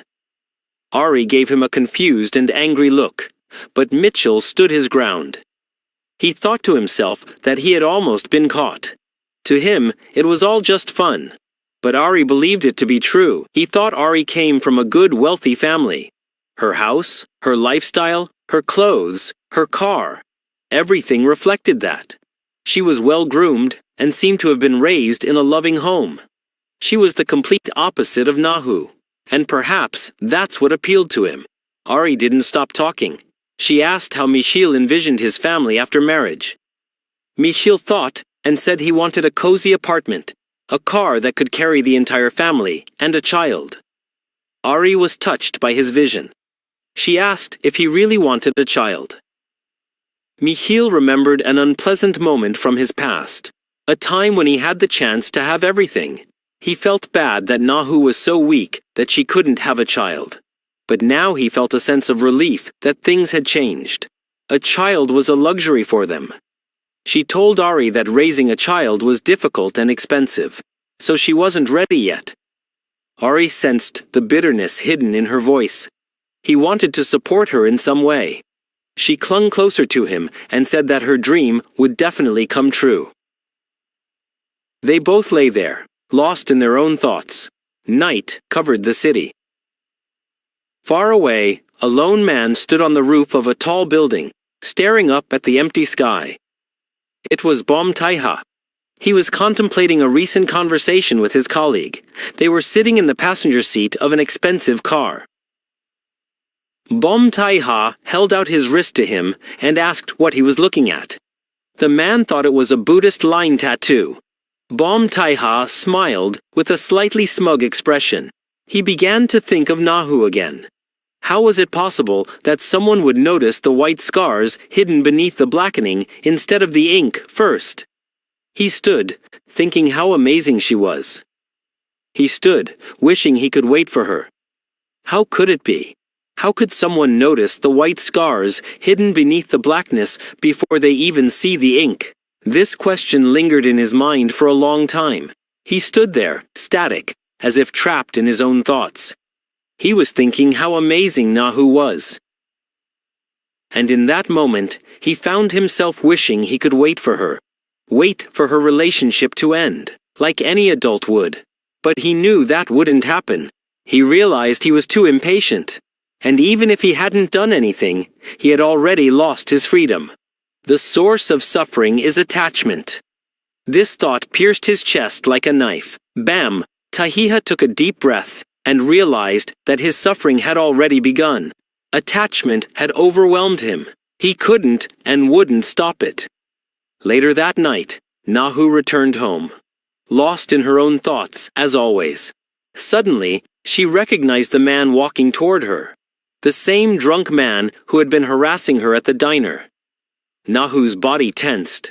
She thought he might be about to try on her again. But as soon as his eyes fell on Nahu, the man froze in fear. His face went white. He turned and without a word ran away. Nahu was shocked. She didn't understand why he was scared. But she was relieved that she had reached home safely. When she entered the house, Michil was already asleep. Nahu slowly changed and lay down. She found it strange that he had fallen asleep so quickly. She thought he really worked hard. Perhaps he was overworked. This thought worried her. Suddenly, her phone vibrated. A girl's name flashed on the screen. Nahu's heart skipped a beat. Fear and anxiety arose simultaneously in her chest. Nahu remained confused the entire day. A web of questions had formed within her. Should she have answered the call? So she could find out what the young girl wanted from Mitchell. Jealousy coursed through her veins. Was she just a work colleague? Or something more? Mitchell was fast asleep, and Nahu kept replaying the questions she wanted to ask the girl. But she couldn't decide. She was afraid she might not be able to bear the answers. She consoled herself that the girl just wanted to talk about work. A co-worker at work started showing wedding photos. Nahu was a little excited by them. It was the first time she'd seen someone's wedding photos. The girl happily explained that one day she would find a good boy and wear a white dress. She asked Nahu if planning her wedding was difficult. What kind of dress it was. Where did the honeymoon go? Nahu didn't answer. These questions dragged her back to her own past. Nahu and Michil had simply filed papers. There was no ceremony. Both were amazed at how quickly the process ended. After the registration, it was as if nothing had happened. Michil asked her to go to a diner to lighten the mood. Nahu wanted to refuse, as they had to save money. But in the end, she agreed. At the diner, Michil hugged her and said they would have a lavish wedding in a year. He said Nahu would wear a beautiful dress.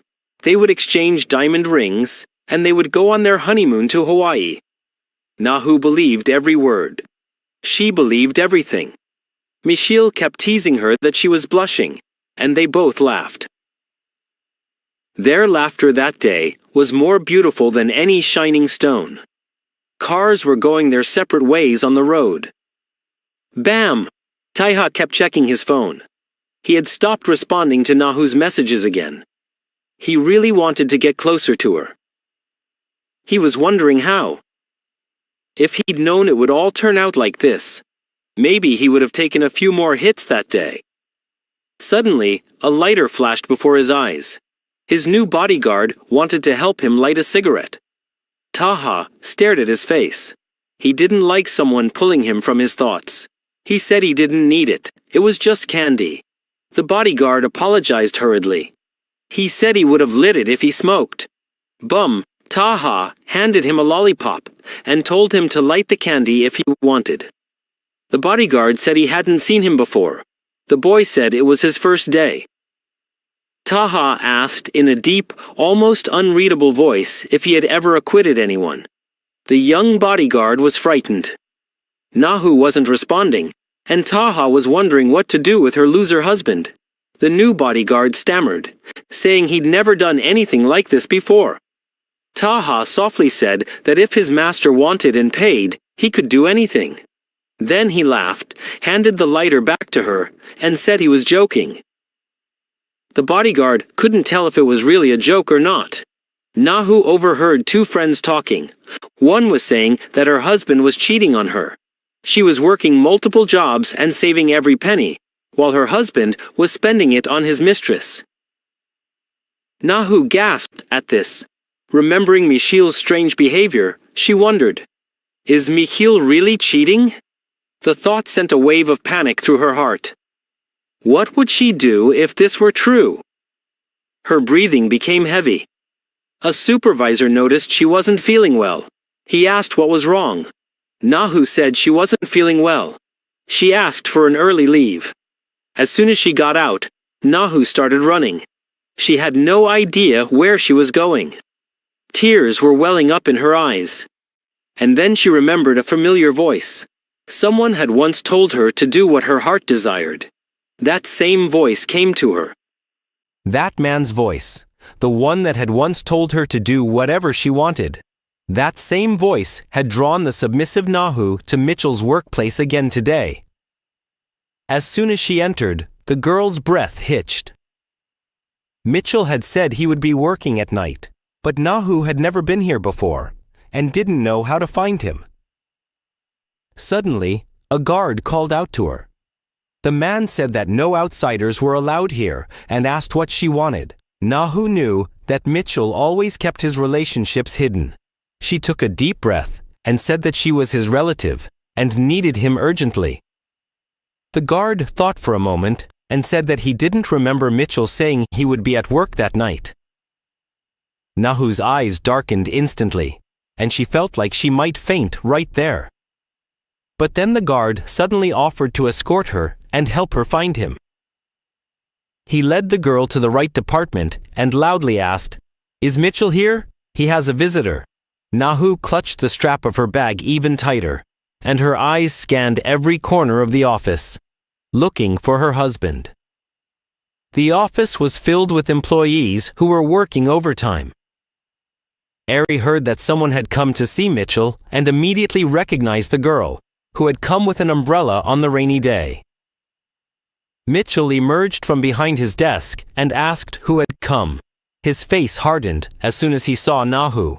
A heavy, piercing, awkward pause hung in the air. Nahu's eyes were fixed on him, and she continued to clutch the strap, caught between excitement and fear. The man suddenly jumped up and said that he needed to go outside for a while. Ari's curious eyes followed them. Mitchell roughly grabbed Nahu's arm and dragged her outside. His look was analytical, as if he were judging her every moment. He said, "Follow me." He kept pulling her, even though Nahu softly said that her arm was hurting. Mitchell suddenly pinned her against the wall, gripping her wrists tightly. Sensing her unease, he asked, "What are you doing here?" His voice was heavy with anger. He said that she was disgracing him.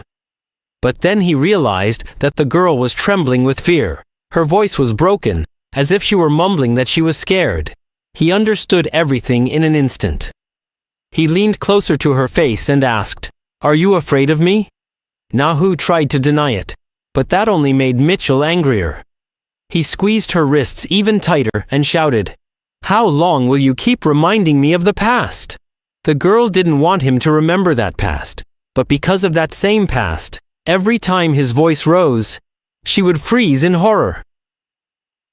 Her body was shaking, her heart was racing, and tears welled up in her eyes. Mitchell gloated and asked, "Why are you crying?" At that moment, Boom Taha's voice echoed in her mind, the same voice that had given her courage for the first time. And with that same courage, she asked her husband about the lipstick mark on his shirt that she couldn't ignore. Mitchell hadn't expected the usually submissive Nahu to ask such a question, but he demanded an answer from her in a faltering voice. The boy smirked. He said that she was jealous, and that fact gave him a strange satisfaction. He said she was behaving like a psycho, making a scene at his workplace over something so trivial. Nahu was in shock. His words were incomprehensible to her. She didn't want their lives to come to this. Mitchell said maybe he had just bumped into someone. And then he said that Nahu disgusted him. He turned and walked away. The girl remained standing there, leaning against the wall. Her legs felt numb. All she felt was guilt. She wandered the streets as if in a daze. People's faces were blurred. She accidentally bumped into a passerby, but she didn't even look back. Suddenly, that same passerby bumped into a tall, strong man. The stranger angrily said that his shoulder was dislocated, as if he had bumped into a pole. "Watch where you're going." It was Boom Taiha. He was silently following Nahu, counting the distance between their steps. He didn't even realize that there were now only 10 steps between them. Boom Taiha looked at her sadly. He thought that by now, Nahu should have sensed his presence. It pained him to think that even if they were only 3 steps apart, she wouldn't notice him, because she didn't want to. Her entire attention was focused on her loser husband, and that's what stung Bomba to the core. Bom Taiha was pretending to be a good person. He was trying to be patient. But he wanted Nahu to see him, to turn and look at him, even if it was in anger. He even wanted her to turn around and scold him for his wicked intentions. He kept messaging her, even though she wasn't replying to any of them. He had warned her that it was going to snow today. He wanted her to be happy about the first snow. But Nahu was so exhausted that she couldn't even remember what happiness felt like. Slowly, they reached her house. Boom! Taiha took out his phone and typed the next message. It will rain after the snowfall. He hoped the sound of the phone would bring her back to reality. Nahu stood silently outside her house, head bowed. A few seconds later, the sky opened up and heavy rain began to fall. Nahu remained standing there. She didn't move, didn't say anything. The water streamed down her face, and the cold seeped into her body, but she just stared blankly into the distance. She was trying to understand what had happened today. What was she thinking when she ran to Michael's workplace? Did she really think he would listen? Would he understand? Would he change? The girl slowly doubled over and sat down. She rested her head on her knees and began to sob uncontrollably, as if the sound of the rain would hide her pain. Bomba stood in the corner. His heart ached with pain. He thought, by now, she should have understood what kind of person her husband was. He dropped the umbrella and let the rain wash over his face. He wanted to bear the pain that Nahu was feeling. Inside, he had reached his limit. He remembered.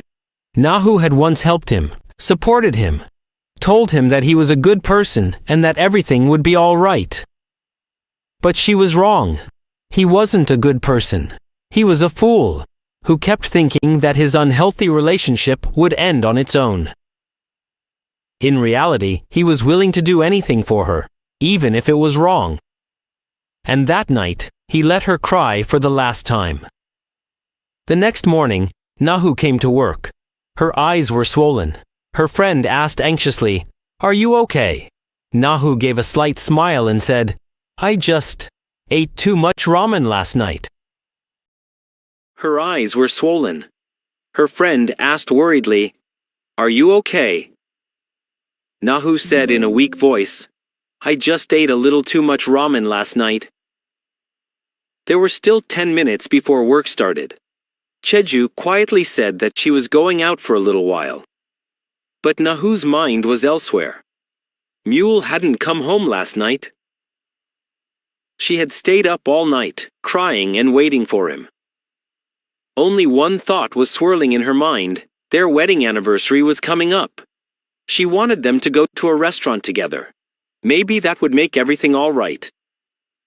She was lost in thought when suddenly something warm touched her cheek. A soft voice came close to her ear. "You're slacking off." Nahu looked up. Bom Taiha was standing in front of her. Nahisu just stared at him for a moment. There was a hint of fatigue in her eyes, but there was such innocence on the young man's face that she couldn't help herself.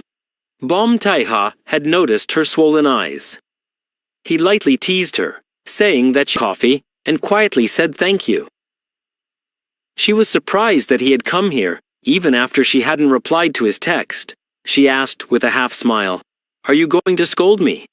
"Because I came to you." A slight warmth spread through Nahu's heart. She felt as if someone was gently touching her broken pieces. She said that she wouldn't scold him. Hesitantly, she asked, "Do you like things like that?" Bom Taiha asked, confused. "What are you talking about?" Nahu said shyly, "I mean, do you like being scolded?" Bom Taiha burst out laughing at her words. He covered his face with his hands, as if trying to compose himself.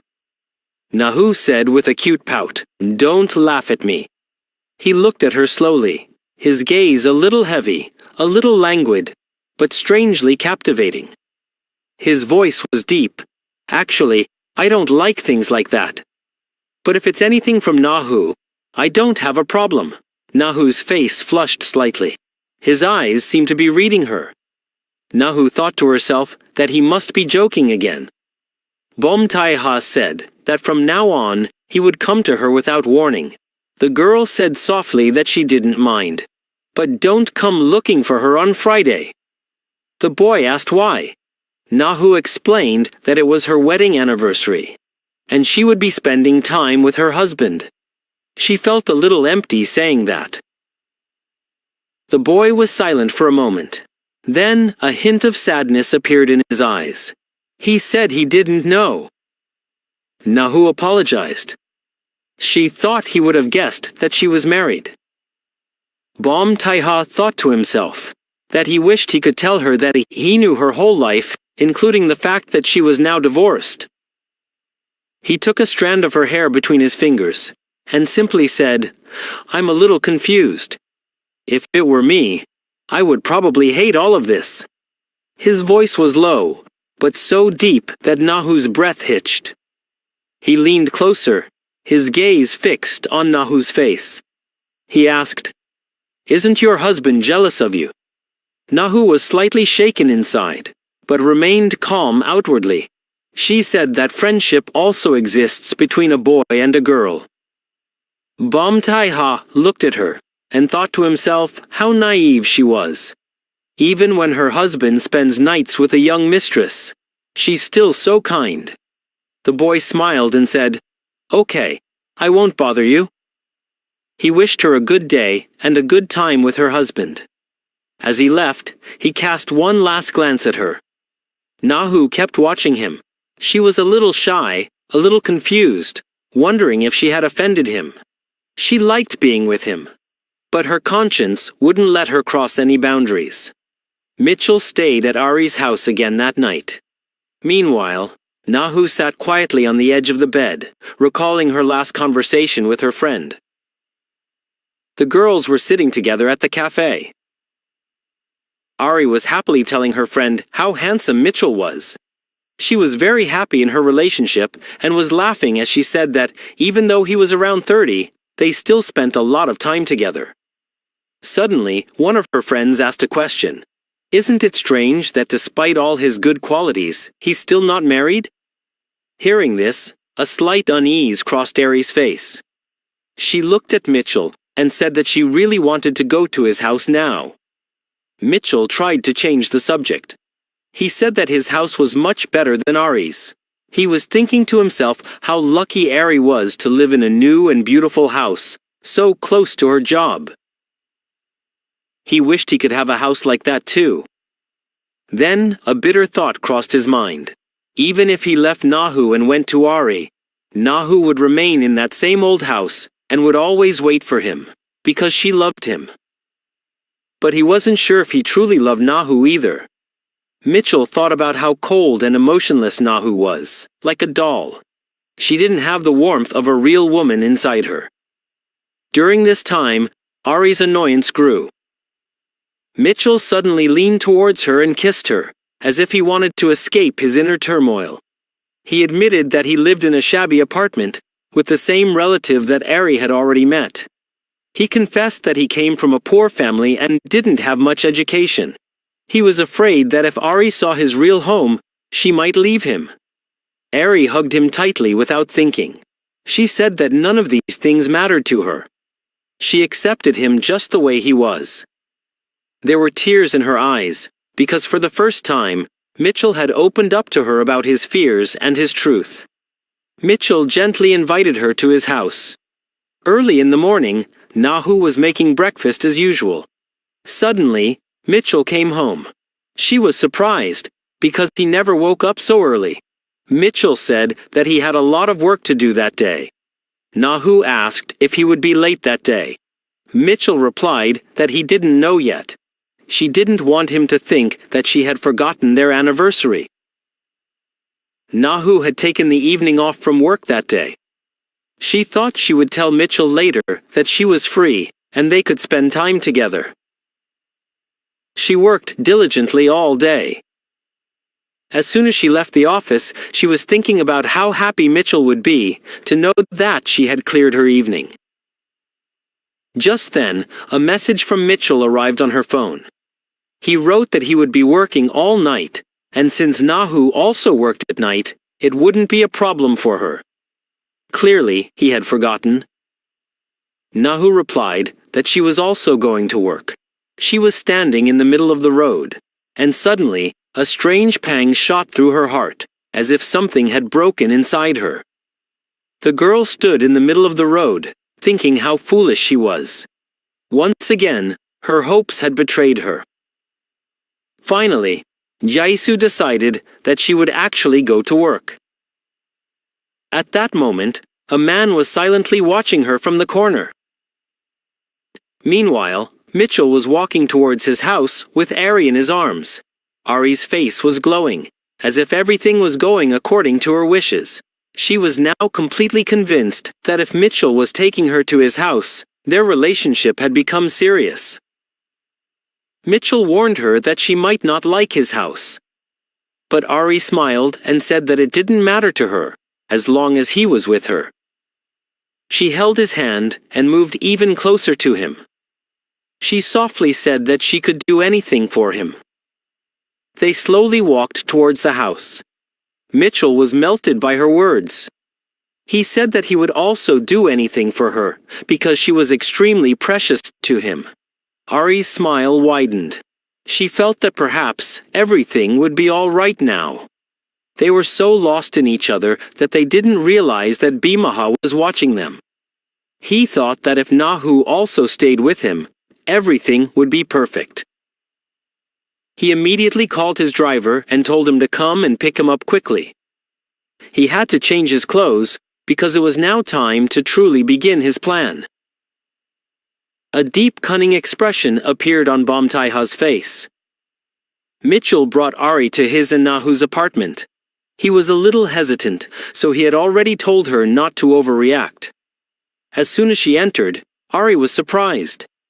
She said that it was very clean and cozy. She also praised Mitchell, but a strange sense of shame arose within Mitchell, because all of this was Nahu's hard work.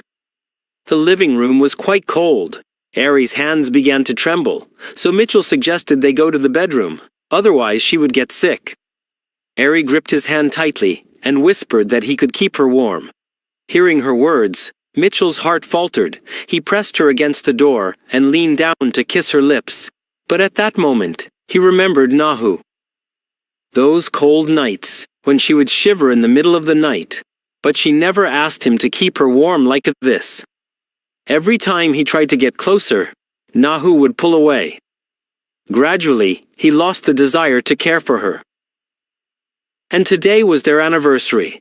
He hadn't even remembered. Meanwhile, Bom Tai Ha had arrived home. He was changing his clothes. His body was strong, muscles bulging on his back. He had to carry out his plan today, so he was fully prepared. A little later, the bell rang in his shop. A tall and handsome boy came in. Bom Tai Ha picked up a basket and started selecting items. The girl was looking at him strangely, unable to understand why he was taking so many warming packs. Bom Tai Ha thanked her with a smile and left happily. Late at night, a woman was taking a smoke break behind the restaurant. Suddenly, a strange boy, breathless, came up to her and said, "Can you call Nahu?" The woman ran inside in a panic and told Nahu that someone was calling her from outside. Nahu wondered who it could be, so late at night. A glimmer of hope arose in her heart that it might be Mitchell.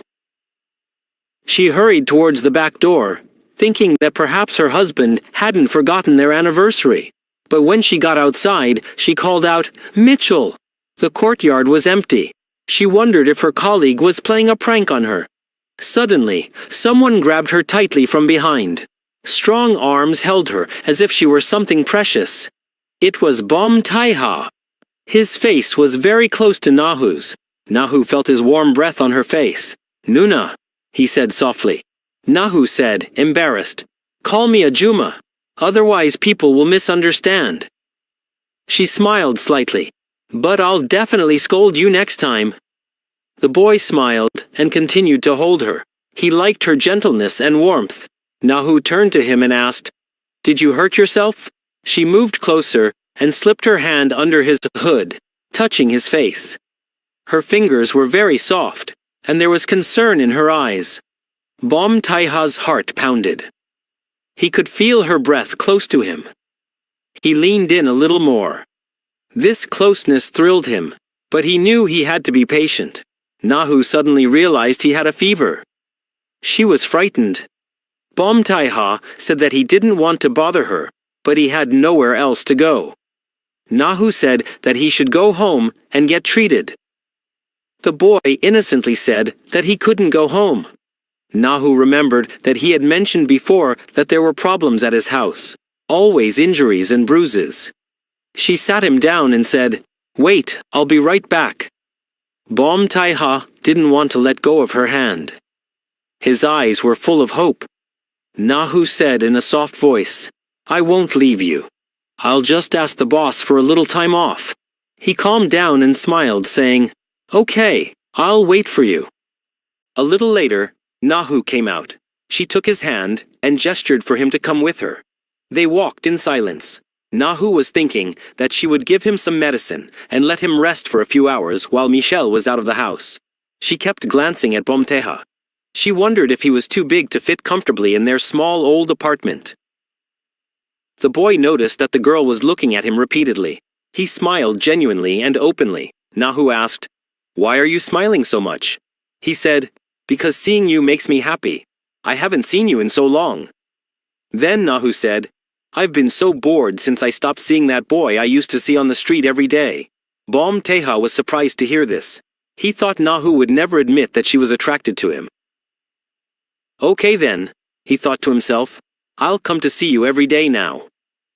He smiled again. He was incredibly happy with her. Nahu looked at him and thought that she really liked his smile. She couldn't take her eyes off him. Finally, they arrived home. Nahu said, The apartment is small and old, but you can rest here for a while. She reached the door and suddenly stopped. She found it strange that the light was on inside their house. Bom Taiha stood behind her, feeling satisfied. Everything was happening exactly as he wanted. A woman's laughter could be heard from inside the apartment. Nahu realized that Michelle was having fun with a girl in her apartment. Her hands began to tremble. She slowly reached for the doorknob. Bom Taiha stood silently and watched to see what Nahu would do. The girl hesitated for a few moments. Nahu stood there, thinking that Michelle's infidelity had ruined everything, their love, their memories, and the time they had spent together. The girl's laughter from the other room echoed in her ears, and she didn't know what to do. Bom Taiha stood behind her and said softly, Don't run away. He placed his hand on her shoulder, as if to comfort her. Nahu was as if in a trance. She was thinking that their relationship was over. A cold voice brought her back to reality. Nahu realized that their love had ended a long time ago. Their relationship and marriage were only binding her to her past, a past in which she couldn't even breathe freely. While her husband was happy in his life, she was suffering all the pain alone. Nahu tried to free herself from Bom Taiha's grip. The boy stopped her and said, Calm down. Let me go, she screamed. Suddenly, fire blazed in the eyes of the usually calm and timid girl. She freed herself with all her might. Nahu opened the door and went inside the apartment. Bom Taiha stood there stunned for a while. He looked at his hand, and a slight smile appeared on his lips. He was surprised that Nahu hadn't run away. She turned out to be much braver than he had thought. Michelle and Ari were lying on the bed when suddenly the door opened. An angry Nahu burst into the room. Michelle, she shouted. A frightened Ari covered herself with the blanket and said, Why did you come in so suddenly? Michelle was in shock. He asked, Nahu, why are you home? Nahu had tears in her eyes. In her heart, she already knew the truth. She just didn't want to accept it. She asked her husband, "Who is this girl to you?" Michel was unaffected. In fact, he was happy that everything was now out in the open. He said, "This isn't the time to talk about this." Nahu grabbed his shirt. "No," she said. "I need to know everything now." Michel carelessly put on his clothes and pushed her away. After 13 years of being together, she said in a trembling voice, "Am I just a relative to you?" She trembled with anger and pain. Ari was watching all this. She suddenly realized that Michel had left her. Michel ran after her. "Wait, listen to me," he said. "We're already divorced. This woman means nothing to me." His words broke something inside Nahu. She was filled with rage. She grabbed his hair and pulled hard. She couldn't believe she had so much strength within her. Michel, trying to free himself, said, "You're crazy." She kept screaming, calling him names. Michel turned and hit her. She fell hard to the ground. He started shouting like a madman. "I'm fed up with you. Now I've found a young and beautiful girl. You can't even leave me." He left Nahu on the floor and ran after Ari. Nahu remained sitting there, broken. She looked at the broken vase and the roses scattered on the ground. She felt that her condition was just like those flowers. She clutched her chest, as if everything inside her was shattering. Tears streamed down her face. She started crying loudly. Michel grabbed Ari's hand and said, "Wait, listen to me." Ari pulled her hand away abruptly and said, "Stay away from me." But he kept trying to explain. He said that he was already divorced and simply didn't want to burden her with his past. Baum Teha, standing in the corner, was silently listening to all of this. Michel was saying that Nahu was simply too obsessed with him, and that he truly loved only Ari. Anger began to boil within Baum Teha. Only one thought crossed his mind: this has to end now. Michel walked away. Baum Teha, standing behind him, began to think about how deeply Michel had hurt Nahu. He thought that death would be too easy a punishment for him. He wanted Michel to suffer while he was alive, terribly. He would take revenge for every single one of her pains. He remembered how he used to follow Nahu, watching her silently. How much peace he felt just watching her. There was also a strange kind of happiness in his heart, knowing that Nahu had finally learned the ugly truth about her husband today. He wondered what she would do now. He was happy that she would finally leave that loser husband today. But the next moment, pain welled up in his heart. His goal had been achieved. Nahu's relationship was broken. But seeing her in such a broken state, his heart ached. He didn't want tears to ever fall from her eyes again. Baum Teha moved towards her. "Tell me, what do you want?" His voice was gentle. "If you want to say something, I'm ready to listen. If you want something, I'll give it to you. If you want to go somewhere, I'll take you. If you want to do something, I'll do it with you. Even if you say to kill him, I'll do that too." He slowly moved closer to her. All the while, he thought only of her, even though he knew that Nahu would never say such a thing. He gently stroked her head. He silently resolved that he would protect her now, no matter what. Even if she was still looking towards her husband, he would stay with her, in every situation. He thought that his first love still held him captive. Like his hands and feet were bound, and it was constantly causing him pain. Baum Teha said softly, "Nahu." He was trying to comfort her, stroking her back. He was afraid she would get sick from crying so much. He was genuinely worried about her. Suddenly, Nahu's sobs stopped. She leaned against Baum Teha's chest and fainted. Baum Teha sat by Nahu's bed, watching her every breath. The girl's breathing was heavy. He reached out and gently pushed a strand of hair away from her ear. He couldn't take his eyes off her. He thought, slowly, step by step. He would erase every painful moment from her life. He would be there for her whenever she needed him. One day, all her wounds would heal. Baum Teha didn't want to leave, but he had to go out for a while.